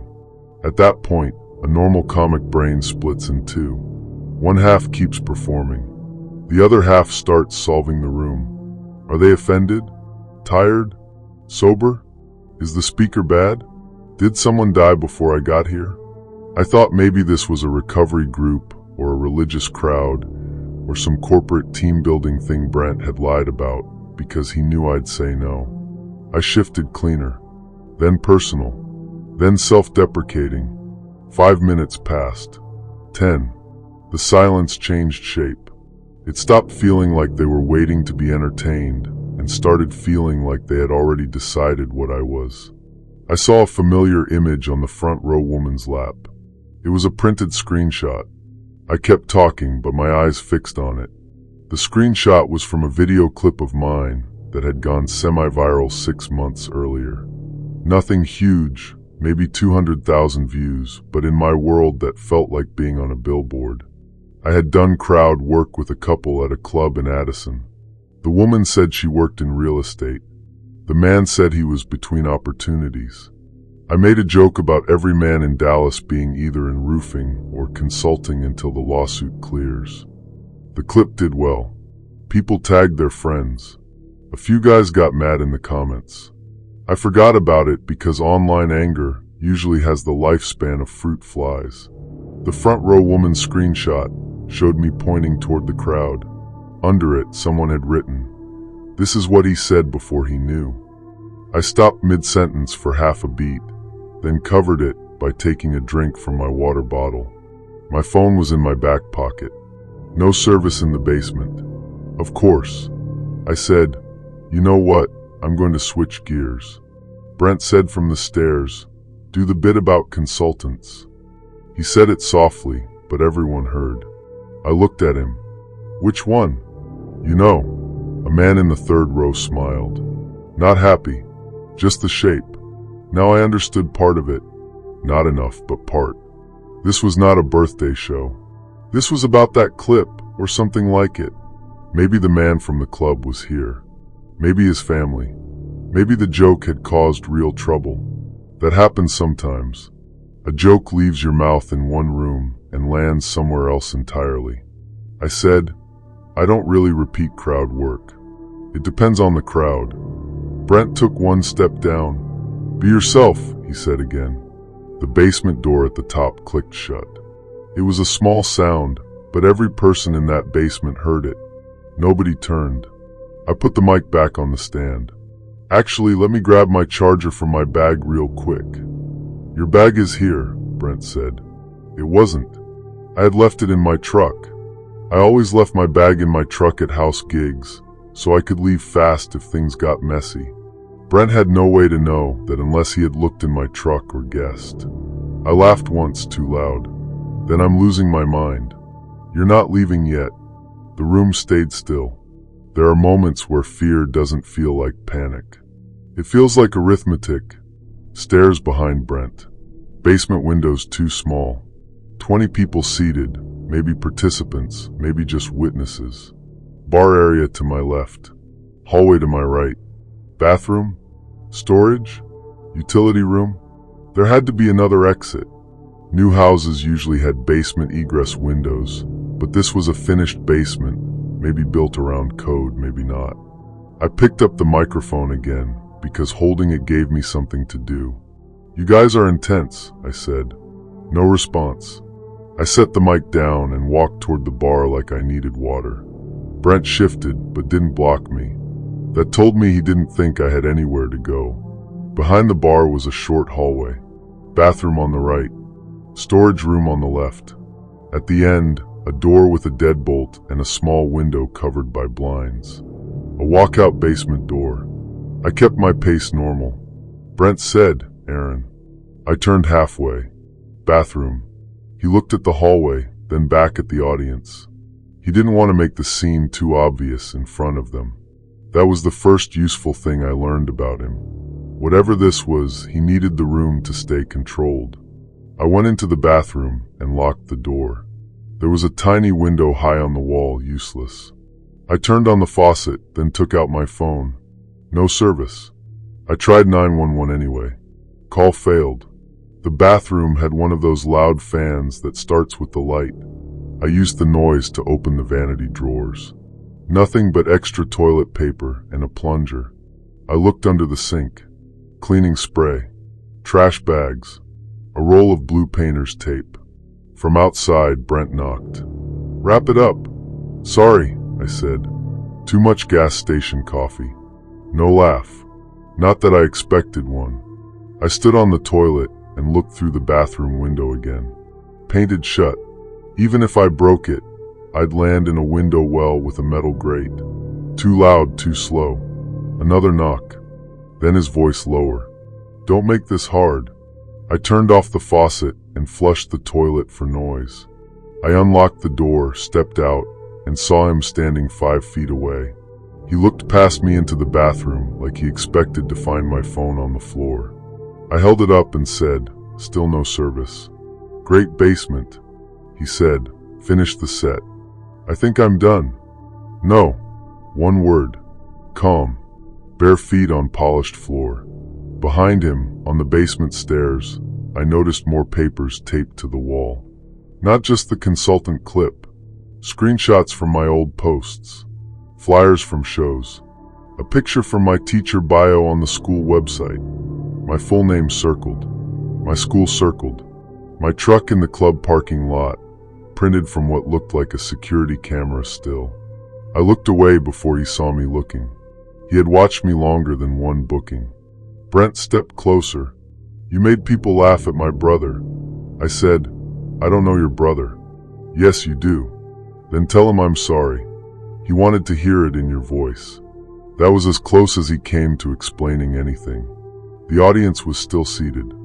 I started to wonder if they were all family, or neighbors, or people Brent had dragged into something uncomfortable. Some looked angry.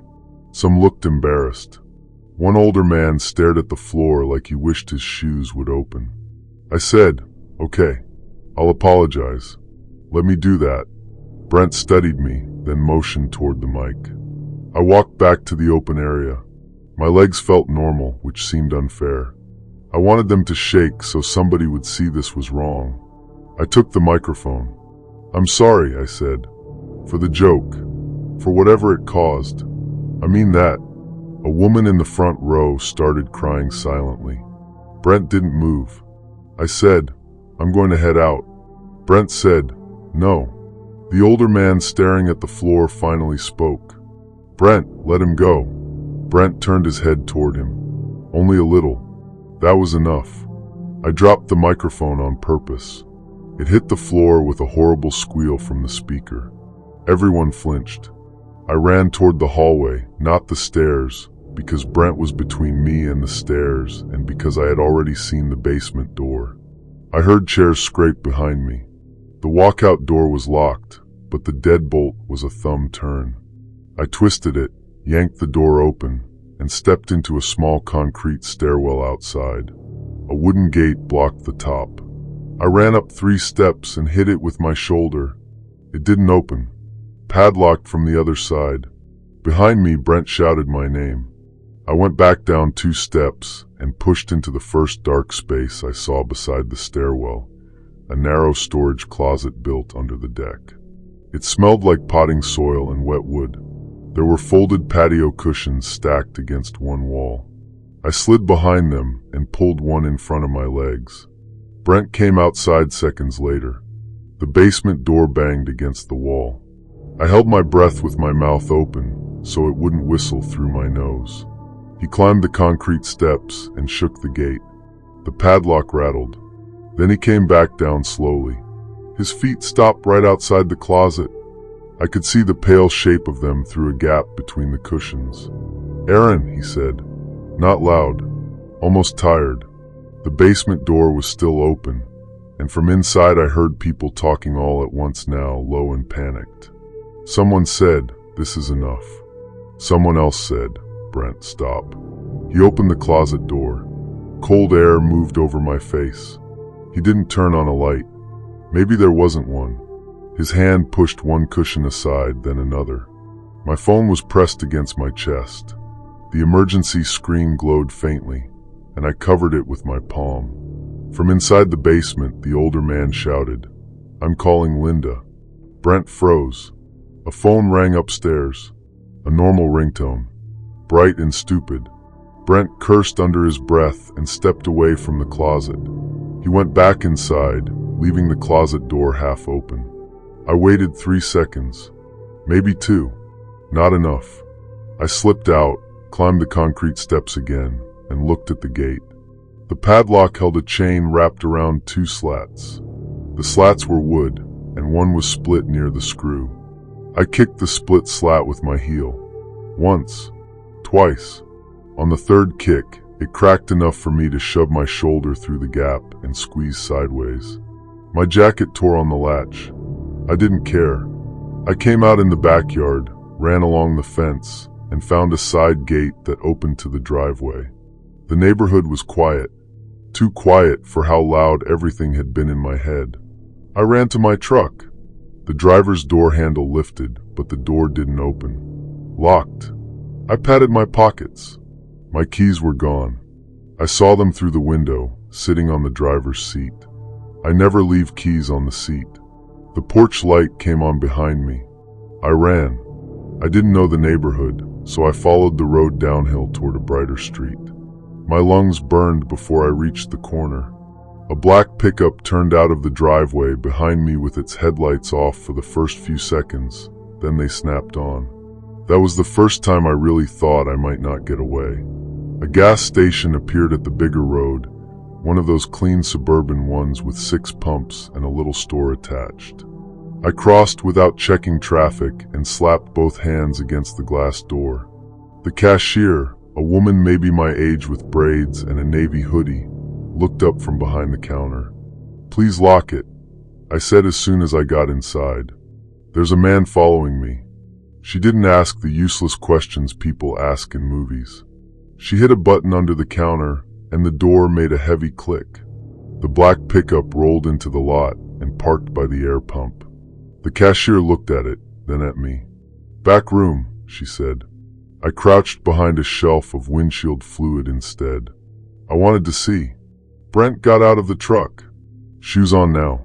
Jacket over the polo. Normal enough to look like anybody's dad on a late errand. He tried the door. Locked. The cashier spoke through the glass. Closed. The lights were fully on. The posted hours said open 24 hours. He looked past her into the store. She said louder, "Register problem." Closed. He stood there for maybe 10 seconds. Then he smiled at her. She did not smile back. He got into the pickup and left. I stayed in the gas station until my friend Marcus drove from Fort Worth to get me.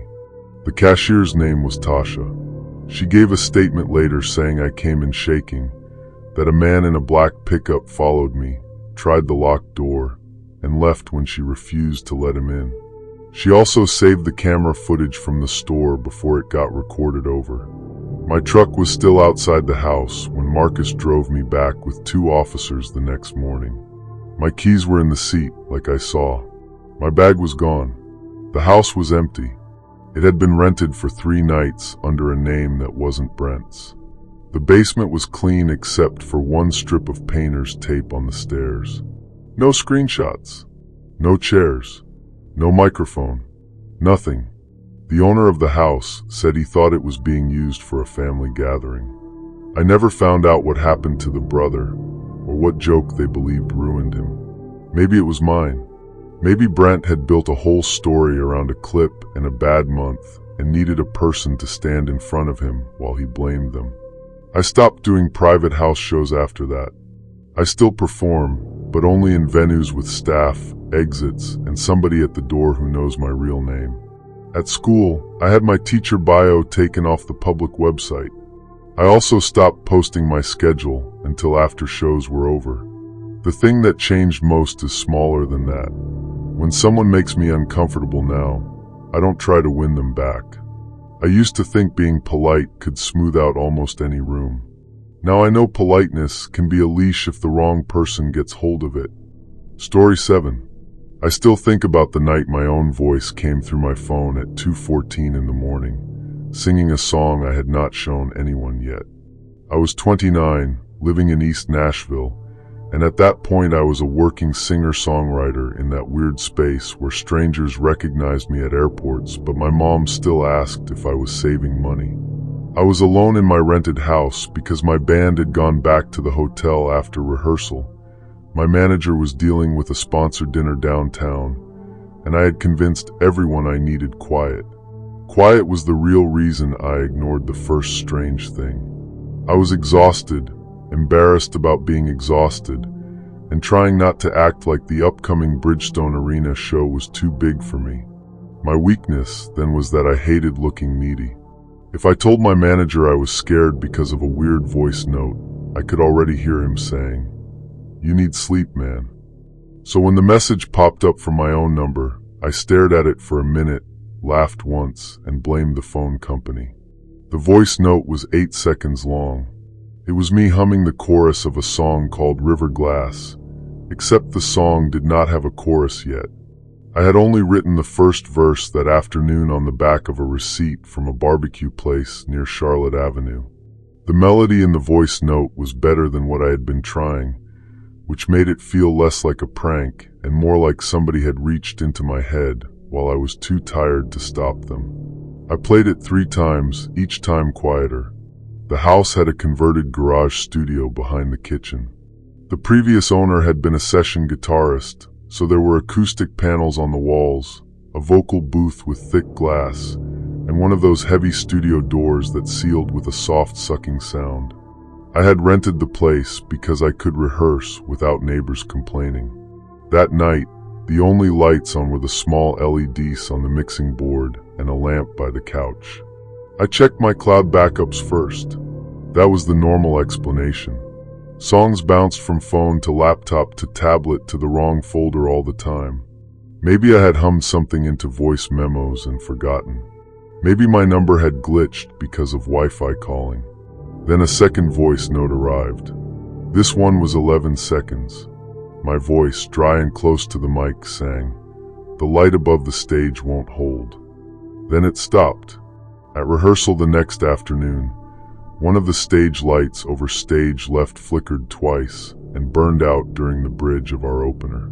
Nobody panicked. A stage light going bad is not a prophecy. It is Tuesday in live music. The lighting tech laughed and said, "We'll swap it before doors." I laughed too loudly and did not mention the note. The third note came the next evening while I was eating takeout on the studio floor. It was not singing. It was breathing. Then my voice whispered, "Tell Caleb not to stand under the rig." Caleb was my drummer. At soundcheck the next day, a sandbag slipped from a temporary truss while the crew was adjusting a black curtain. It hit the floor hard enough to make everyone turn. Caleb had walked away seconds earlier to grab water. That time, I showed my manager, Dana. She was 40, sharp as a thumbtack, and had kept me alive through 3 years of small clubs, bad contracts, and one radio host who asked me on air if I wrote my own songs.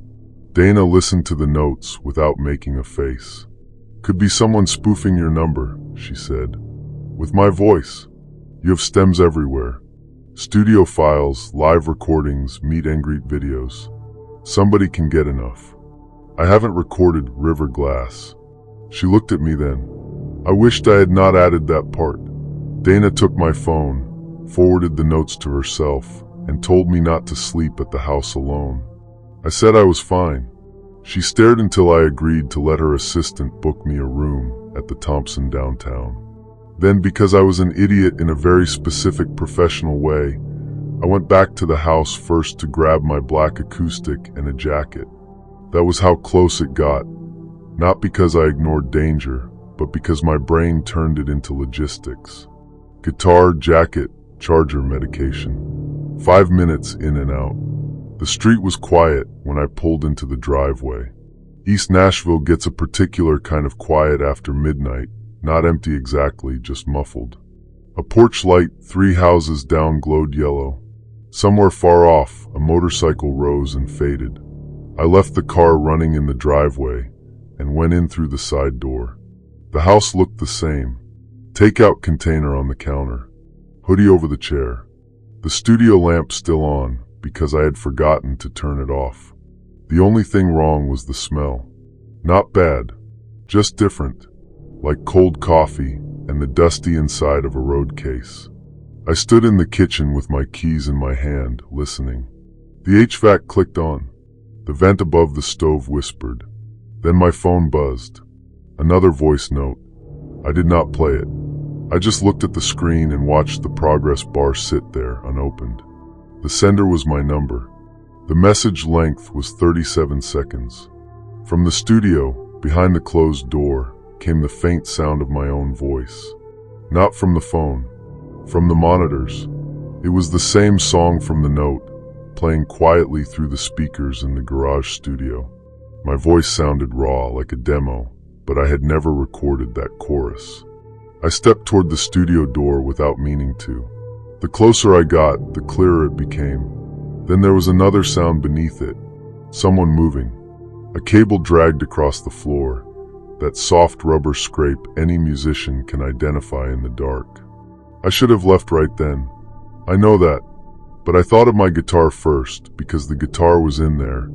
And then I thought of whoever was in my house touching my gear, touching my songs, touching the one room where I was supposed to be alone. Anger can look a lot like courage for about 15 seconds. I opened the studio door. The control room was empty. The song was playing from my laptop, which sat open on the desk even though I remembered closing it. On the screen was a session file I did not recognize. The vocal track was labeled Final Voice. My black acoustic was lying across the couch. Its case was open on the floor. Inside the case, tucked under the neck support, was a folded yellow legal pad page. I picked it up. It had my name at the top, but not in handwriting I knew. Under it was a schedule, neat and detailed. Monday, 11:40 p.m. home from rehearsal. 12:05 kitchen. 12:25 studio. 2:10 shower. 2:30 bedroom light off. Tuesday, 8:15 Dana pickup. 9 o'clock stage access. 11:30 sound check. Caleb usually left kit at 12:10. There were door codes too. The side door. The garage keypad. The old alarm code I had not used in months. At the bottom was a sentence written so carefully it looked almost printed. He still answers when it sounds like himself. I folded the paper without thinking and put it in my jacket pocket. Behind me, the vocal booth light turned on. I saw him in the reflection of the glass before I turned around. His name was Marcus Vale. He had been one of our monitor engineers 2 tours earlier, the guy who controlled what we heard in our in-ear monitors on stage. He was quiet, clean-cut, good at his job when he showed up sober, and eventually fired for blowing up at a venue crew in Tulsa. I had not spoken to him since Dana sent the termination email. He was sitting on the small stool inside the vocal booth, wearing black gloves and one of my tour hoodies from the merch closet. He smiled like we had an appointment. "Marcus," I said. He put one finger to his lips. The studio monitors went silent. I reached behind me for the door handle, still looking at him. His eyes moved to my hand. He did not rush. That was worse. He just stood and pushed the vocal booth door open. "You got the messages," he said. His voice was calm, almost shy. I backed into the desk. My hip hit the edge of the mixer, and a row of faders jumped under my hand. The talkback button lit up. In my headphones, still hanging on the console, I heard the booth mic come alive. Marcus stepped out of the booth. "You don't listen unless it's you," he said. That was all he said, and somehow it told me enough. He had been in my monitors, in my house, in my files. He had learned that I reacted faster to my own voice than to anyone else's warning. I looked past him at the vocal booth. Its door was heavy and airtight, made for keeping sound in. The control room door behind me had a deadbolt Dana had made me install after a fan came to the house the year before. The deadbolt was controlled by a little keypad near the desk and a physical thumb turn. Marcus moved between me and the hallway. My phone was in my hand, but I did not look down. I knew if I tried to call anyone, he would cross the room before it rang twice. The talkback button under my palm gave me an idea before I had time to judge it.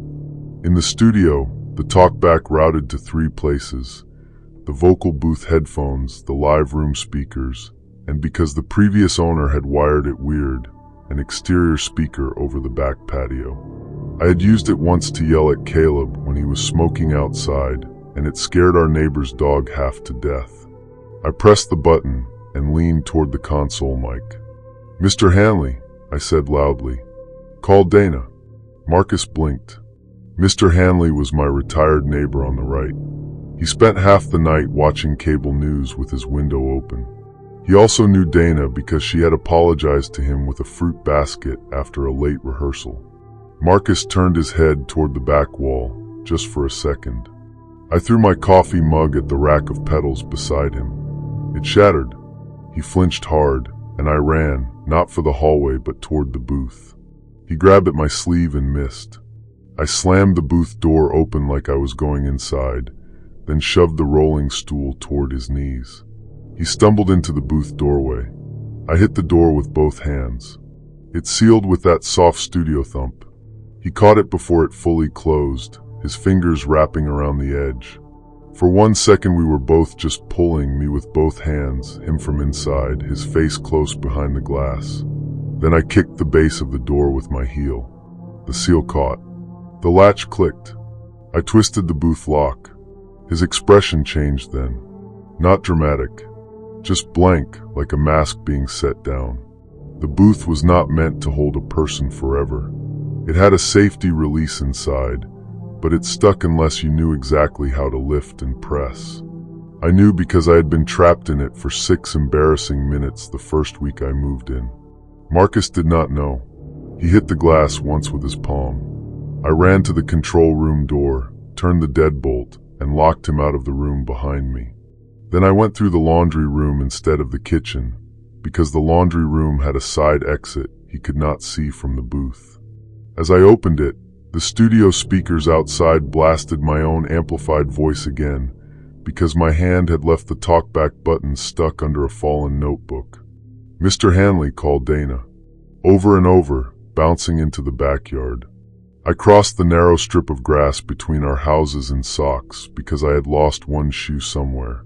Mr. Hanley was already on his porch in a bathrobe, holding a baseball bat like he had only ever seen one in cartoons. "Is someone in there?" he called. "Yes," I said. "Don't go in." His dog was barking through the screen door. A light came on across the street. Then another. Marcus got out before anyone arrived. He must have figured out the booth release, gone through the kitchen, and left by the side door. But he left things behind.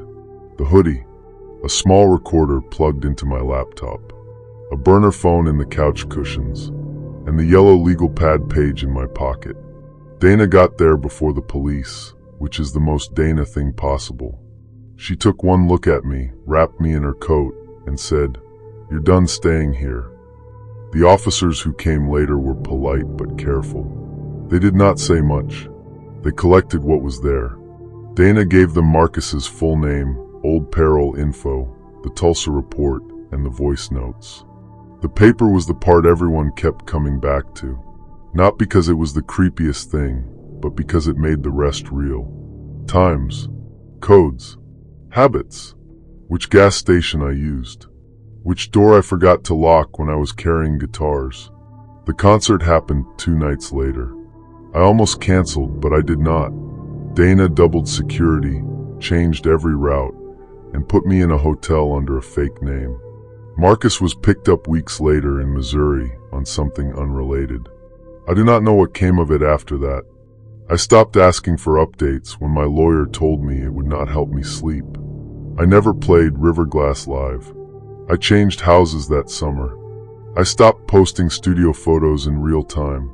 I changed how I entered venues, how I left them, who got schedules, and how many people knew where I slept.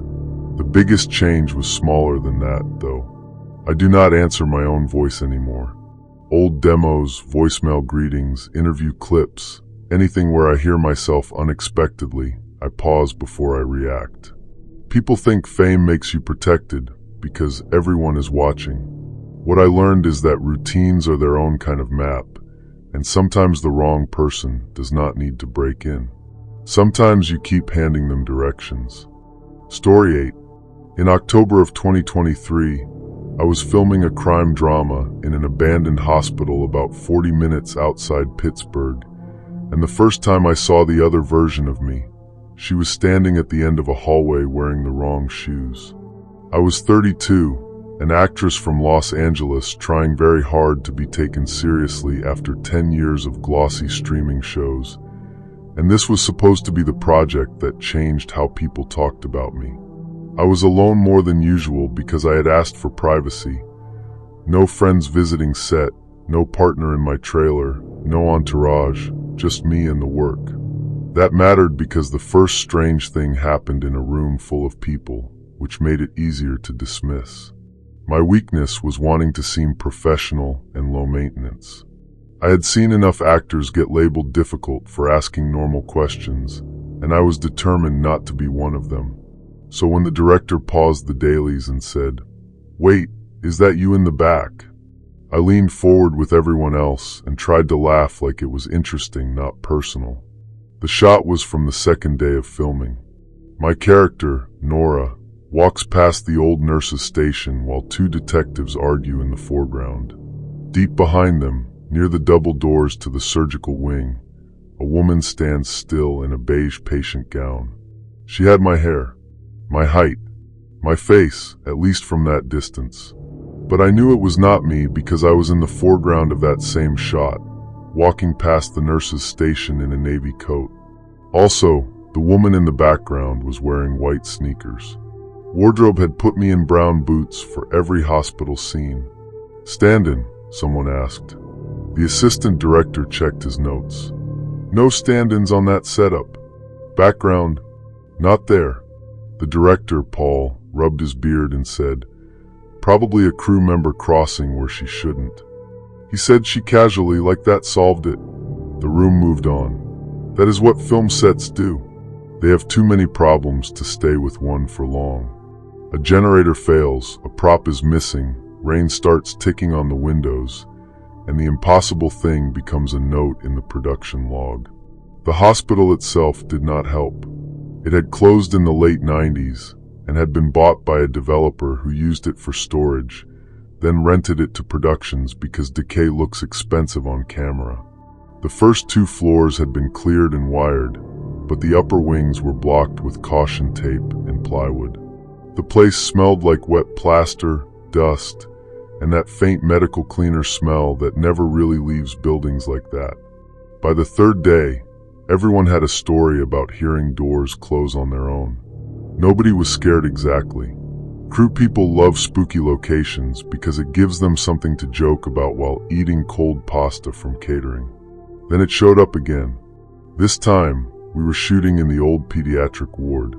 In the background, through a cracked door, the woman stood with her back to camera. Same hair, same hospital gown, same white sneakers. Paul paused the footage. "Nobody was supposed to be in that room," he said. The script supervisor said, "That room was locked." The room got quiet enough that I could hear the projector fan. Then our producer, Mallory, said, "We'll pull the call sheets. It's probably background wandering." That sounded reasonable. Background actors wander. Crew members borrow wardrobe pieces. People go where they are told not to go, especially on sets where everyone is tired and carrying coffee. I went back to my trailer after lunch and found a paper cup sitting on the steps. It was from a coffee shop I liked in Los Angeles, a little place in Los Feliz that wrote names in tiny block letters on the lids.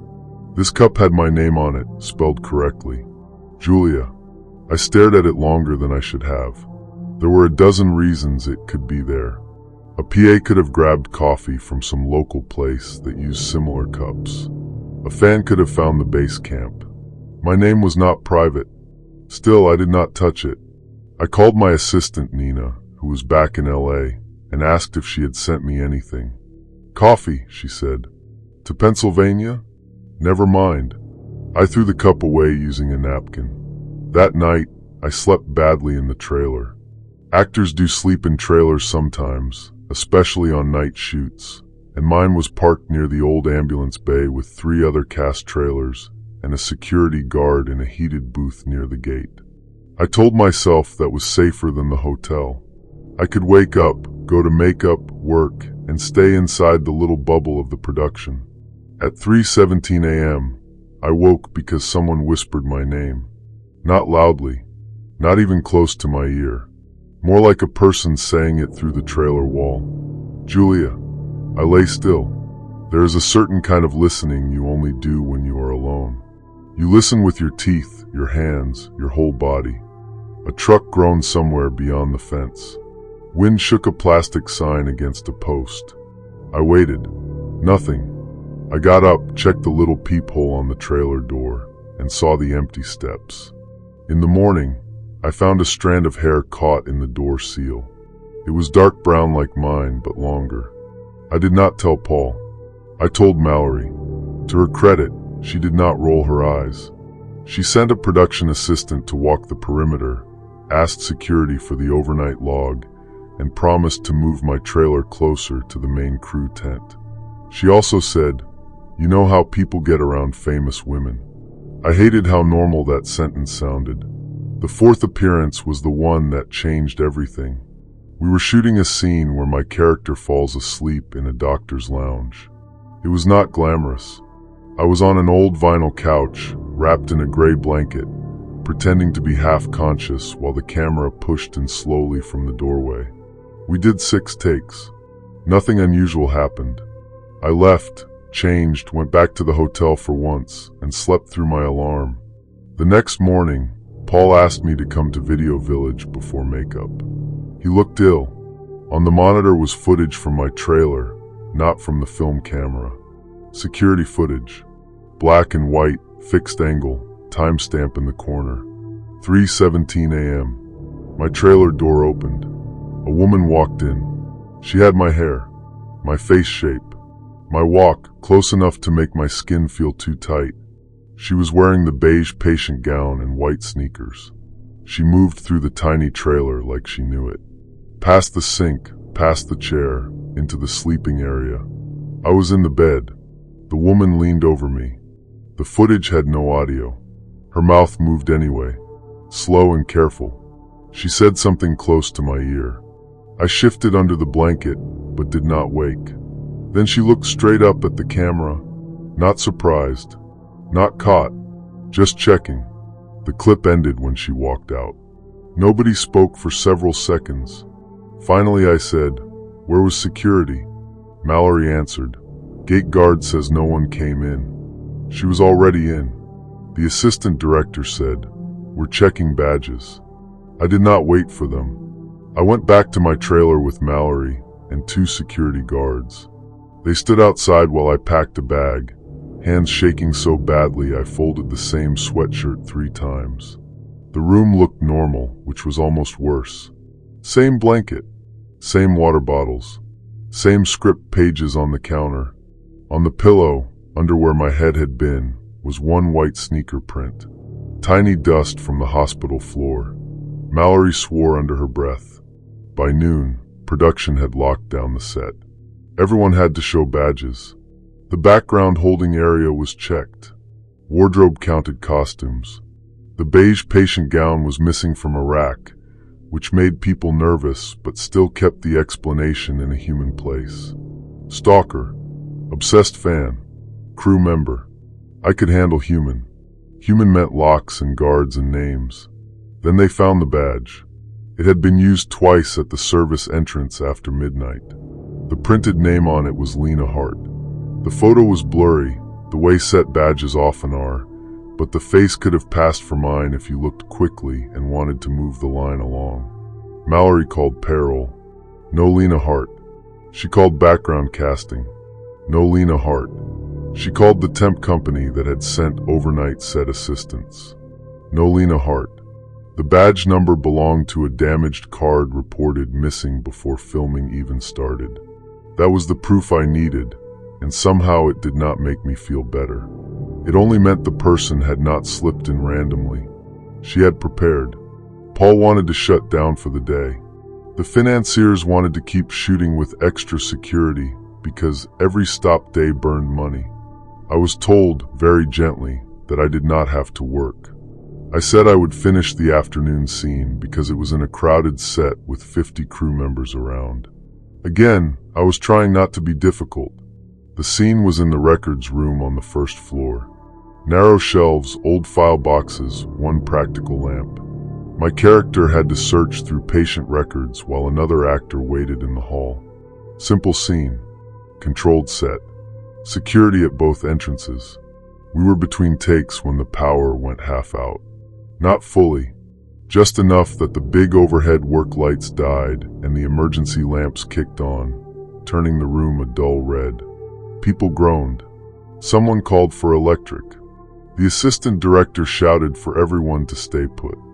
I was alone at the far end of the file shelves because blocking had put me there. Between 2 rows, beyond the stacked boxes, I saw beige fabric move. At first, I thought wardrobe. Then white sneakers stepped into the aisle. She was 10 feet away. Up close, she did not look exactly like me. That was the part one remember most. On camera, with hair and distance, she was me. In person, she was a woman with makeup copied from my trailer mirror, hair dyed my shade, and my mouth shape drawn a little wrong. Her eyes were flat and focused, as if she were looking past me at a mark on the floor. She lifted one finger to her lips. Not threatening, not dramatic, just quiet. Somewhere outside the records room, crew members were talking over each other about the lights. I stepped backward. She stepped forward. I could have screamed, but there was a strange calculation in that moment. The shelves were tall. The crew was around the corner. If I screamed and she rushed me, no one would see the first few seconds.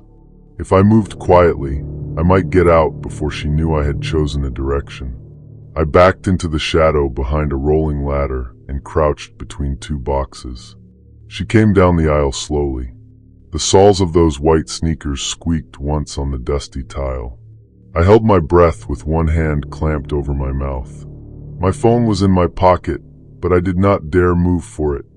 A flashlight beam swept across the ceiling from the hallway, missed us, and disappeared. She stopped beside the rolling ladder. I could see the hem of the patient gown. A loose thread trembled near her ankle. She was close enough that I could smell makeup and old cigarette smoke. "Julia," someone called from outside the room. It was Paul. She did not answer. Neither did I. Her hand touched the ladder. The metal wheels clicked softly. She leaned down a little, looking under the lowest shelf. I slid my left foot back an inch, then another. Behind me was a gap where a file cabinet had been removed. I remembered it from blocking, because the camera track had snagged there earlier. The gap led to the next aisle. She turned her head toward the sound of my shoe on cardboard. I moved then, not running, not yet. I slipped sideways through the gap, scraping my arm on the cabinet edge, and came out in the next aisle. She moved fast on the other side of the shelves. I heard boxes fall behind me. At the end of the aisle was a canvas blackout curtain covering a doorway to the hallway set. I pushed through it and stepped into darkness behind a fake wall.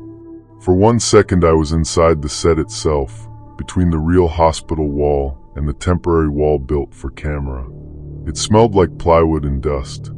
I could hear her in the records room, moving shelf to shelf. I could also hear the crew on the other side of the fake wall, close enough that their voices sounded like radio static. I followed the narrow gap with one hand on the plywood until I found a slit of light at the end. It opened behind Video Village. I came out beside a stack of Apple boxes and nearly knocked over the script supervisor. She grabbed my arm. I said, "She's in there." That was all I got out. The next 10 minutes were chaos, but not movie chaos. Real chaos is people asking the same question too many times. Where? Who? Are you sure? Where did she go? Security swept the records room and found the gown behind a shelf. They found one white sneaker in a stairwell. They did not find her. The police came later, but by then she was gone. They were not the reason I got out. I got out because I kept quiet, moved through a place I had been paying attention to, and did not wait to be saved by the fact that people were nearby. Production shut down for 4 days. I did not return. The studio put out a statement about scheduling conflicts. My team said I had left for health and safety reasons. Online, people guessed pregnancy, addiction, diva behavior, secret feud with the director. No one guessed a woman had entered my trailer at 3:17 a.m. wearing my face badly. Months later, Mallory sent me a scan of the incident report. The badge name, Lena Hart, had been checked against every vendor, temp agency, payroll file, union list, and background database. Nothing. No match. No address. No emergency contact. Just a name on a badge that should not have existed. The dailies were never released.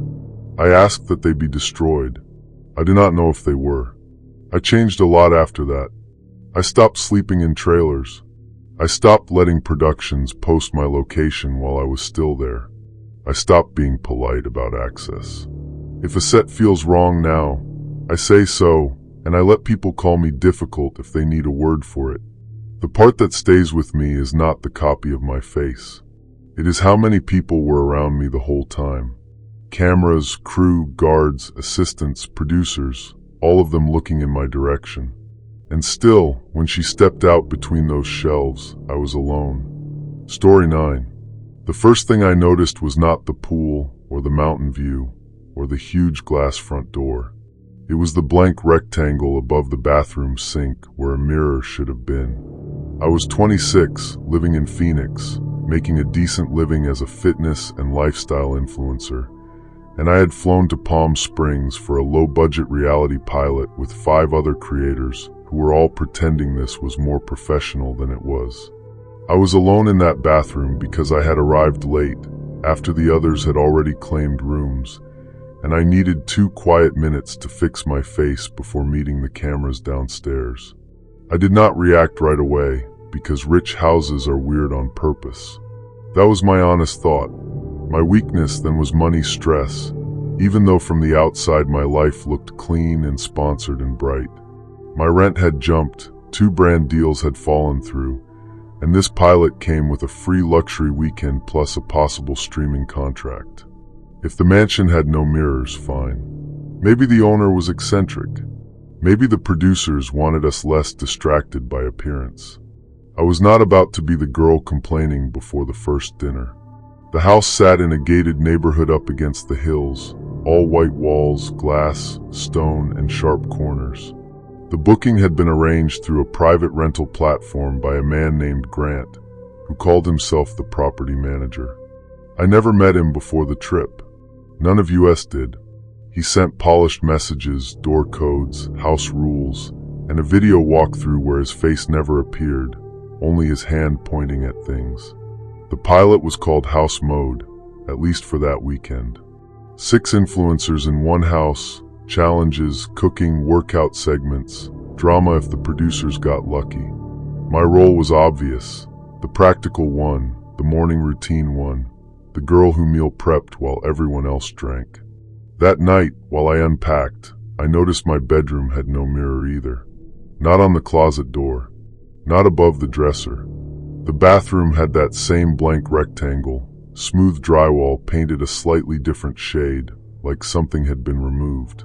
Downstairs, one of the others, Tessa, made a joke about it. Either this house is anti-vanity or extremely haunted, she said.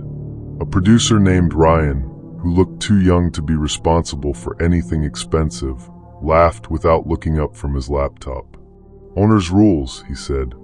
No mirrors, no candles, no glitter. No glitter, someone asked. That one's mine, Ryan said. We all laughed. The cameras caught it. Normal moment. Good content. The house rules were printed on heavy paper and left on the kitchen island. No parties beyond approved guests. No shoes on the white rugs. No smoking. No mirrors or reflective glass brought inside. Report maintenance issues to Gran only. Keep all exterior doors locked after 10 p.m. That 4th rule bothered me, but not enough. People who rent expensive houses have strange rules, because strangers are always trying to wreck their expensive houses. I had once stayed in an Airbnb in Scottsdale that had a laminated instruction sheet for the toaster. The second thing was the hallway. At around midnight, after shooting our fake casual dinner and a confession segment where I pretended to describe my journey, I went upstairs to get my charger. The hallway lights were motion activated. As I walked, they came on ahead of me one by one. Then one came on behind me. I stopped. The hall was empty. The light could have been delayed. Houses like that have sensors everywhere. I stood there for a second in socks, listening to the air conditioner hum through the vents. And then I kept going because there were people downstairs, and I felt silly being spooked by a light. My room door was open. I had left it closed. Again, not enough by itself. A producer might have gone in to place a release form. One of the creators might have borrowed hairspray. The house was full of people performing comfort with each other before we had earned it. On my pillow was a black hair tie. It was not mine. I used brown fabric ties because black ones snag my hair extensions. This was the cheap elastic kind with a little metal clasp. I picked it up with 2 fingers and dropped it in the trash. The next morning, Tessa brought a compact mirror to breakfast. She was 22, from Orange County, with 4 million followers and the calm confidence of someone who had never had to check her bank balance before ordering dinner. She pulled the compact out to fix lip gloss before a pool shot, and Ryan nearly knocked over his coffee getting to her. "Hey, no mirrors," he said. She held it above her head like a kid with candy. "It's tiny. Owner's rule." "Is the owner watching?" she joked. Ryan did not answer right away. It was half a second, maybe less, but he looked toward the ceiling above the kitchen, where there was only a recessed speaker and a smoke detector. Then he said, "We just need to follow the agreement." Tessa rolled her eyes but gave him the compact. I watched him put it in a production case and zip the case shut. Later that afternoon, Grant arrived. I knew it was him because Ryan stiffened before the door even opened. Grant was in his late 30s maybe, tan, neat beard, linen shirt, expensive sunglasses. He moved through the house with the ease of an owner and the impatience of someone who believed everyone else was lucky to be there. "Beautiful group," he said, looking around at us but not quite at our eyes. He thanked us for respecting the property. He reminded us no mirrors. He told Ryan the pool lights had to be off by 11. He told one of the camera guys not to lean cases against the west wall. Then he looked at me. "Marissa," he said. "Phoenix, right?" I smiled because cameras were around, though none were pointed directly at us. "Yeah, long drive if you had driven," he said. "I flew." "I know." He said it lightly, like it was normal to know. After he left, I asked Ryan how Grant had my travel info. "Production probably sent the call sheet," he said. "Did production send him my room too?"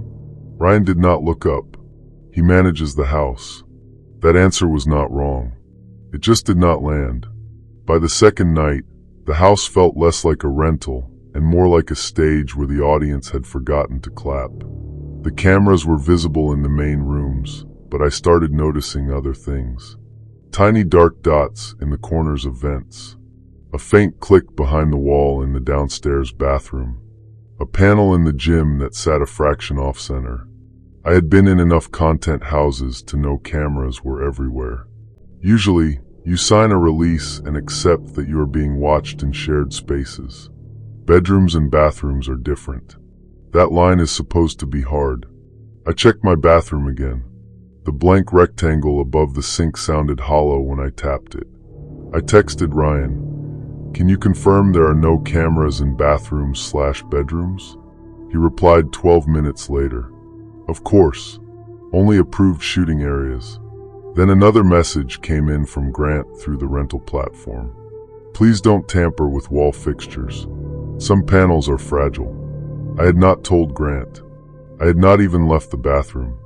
I stared at that message until my phone dimmed. There are moments when you do not feel fear as a rush. Sometimes it arrives as a list. Who knows I tapped the wall? Where are the exits? Who here would believe me? How many of us are upstairs? Where is my car? I did not have my car. I had flown in, and production had hired a van. I went downstairs with my phone in my pocket and a normal face on. Everyone was by the pool filming a night segment. Tessa was in the hot tub, 2 guys were playing cards at the outdoor table, and Ryan was watching a monitor with headphones around his neck. It looked safe because it looked busy. I asked him quietly, "Can I see the rental agreement?" He frowned. "Why?" "I need the owner's name for my insurance paperwork. Brand thing." This was not a great lie, but influencer paperwork is so stupid and constant that people usually stop asking questions. Ryan sighed and handed me his tablet. "Don't scroll through production files." The rental agreement was in an email chain. The owner's name was not Grant. It was a woman named Elaine Porter, with an address in San Diego. Grant was listed as an authorized contact on the booking page, but not on the attached homeowner agreement. I took a photo of the owner's email with my phone while pretending to read. Then I went to the downstairs powder room and emailed Elaine. "This is Marissa Klein, one of the guests at your Palm Springs rental through House Mode. Sorry to bother you. Could you confirm Grant is your property manager?" We're having issues with house rules and wall fixtures. I expected no answer until morning, if ever. She replied in 6 minutes. I don't know a Grant. My Palm Springs property is not currently rented. Who is in my house? For a few seconds, the bathroom was silent except for the pool noise outside. Then a soft click came from behind the blank wall panel. Not loud, not dramatic, just close. I looked at myself in the black screen of my phone, a dim reflection because there were no mirrors. Behind my shoulder, the wall panel had shifted open less than an inch. A dark vertical line, empty space behind it. I did not run. That is the only reason I think we got out. Running would have made noise. Screaming would have brought everyone, including whoever was behind the walls or watching the feeds. I turned off my phone screen, flushed the toilet though I had not used it, washed my hands, and walked back outside. Grant was there. He stood near the sliding doors with a drink in his hand, talking to Ryan. He had arrived without anyone announcing him. His sunglasses were gone. His eyes moved to me as I came out. Everything okay? He asked. I smiled. Yeah, I said. Too much sparkling water. I walked past him and sat next to Tessa on the outdoor couch. She was wrapped in a towel, scrolling her phone. Do not react, I said quietly. She kept scrolling. I said, the owner says this house isn't rented.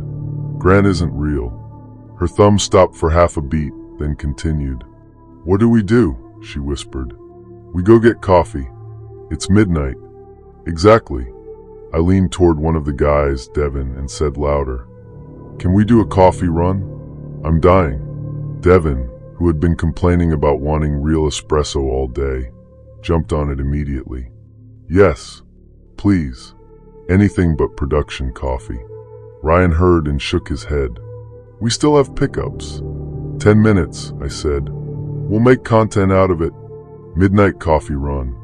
That phrase did the work. Content made everything sound useful. Grant watched from the door. House rules say exterior doors locked after 10, he said. We're not leaving it unlocked, I said. Ryan can lock up. Grant smiled a little. I can have coffee delivered. No, Tessa said too brightly. I need convenience store candy. It could have fallen apart there.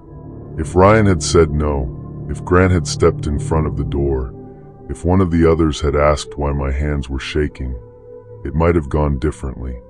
Instead, Devin shouted upstairs for shoes. 2 others complained but followed because nobody wanted to be the boring one. I ordered a rideshare while pretending to film a selfie video.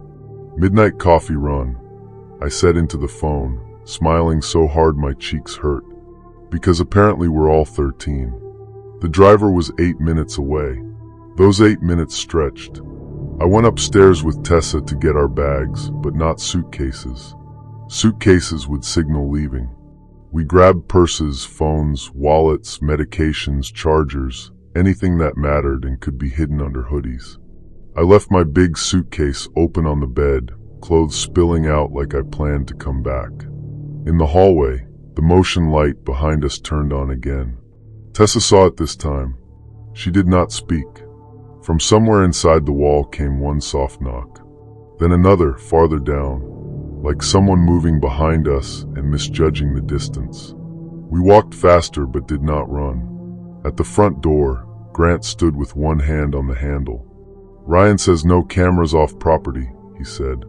Great, I said. Then you get a break. He did not move.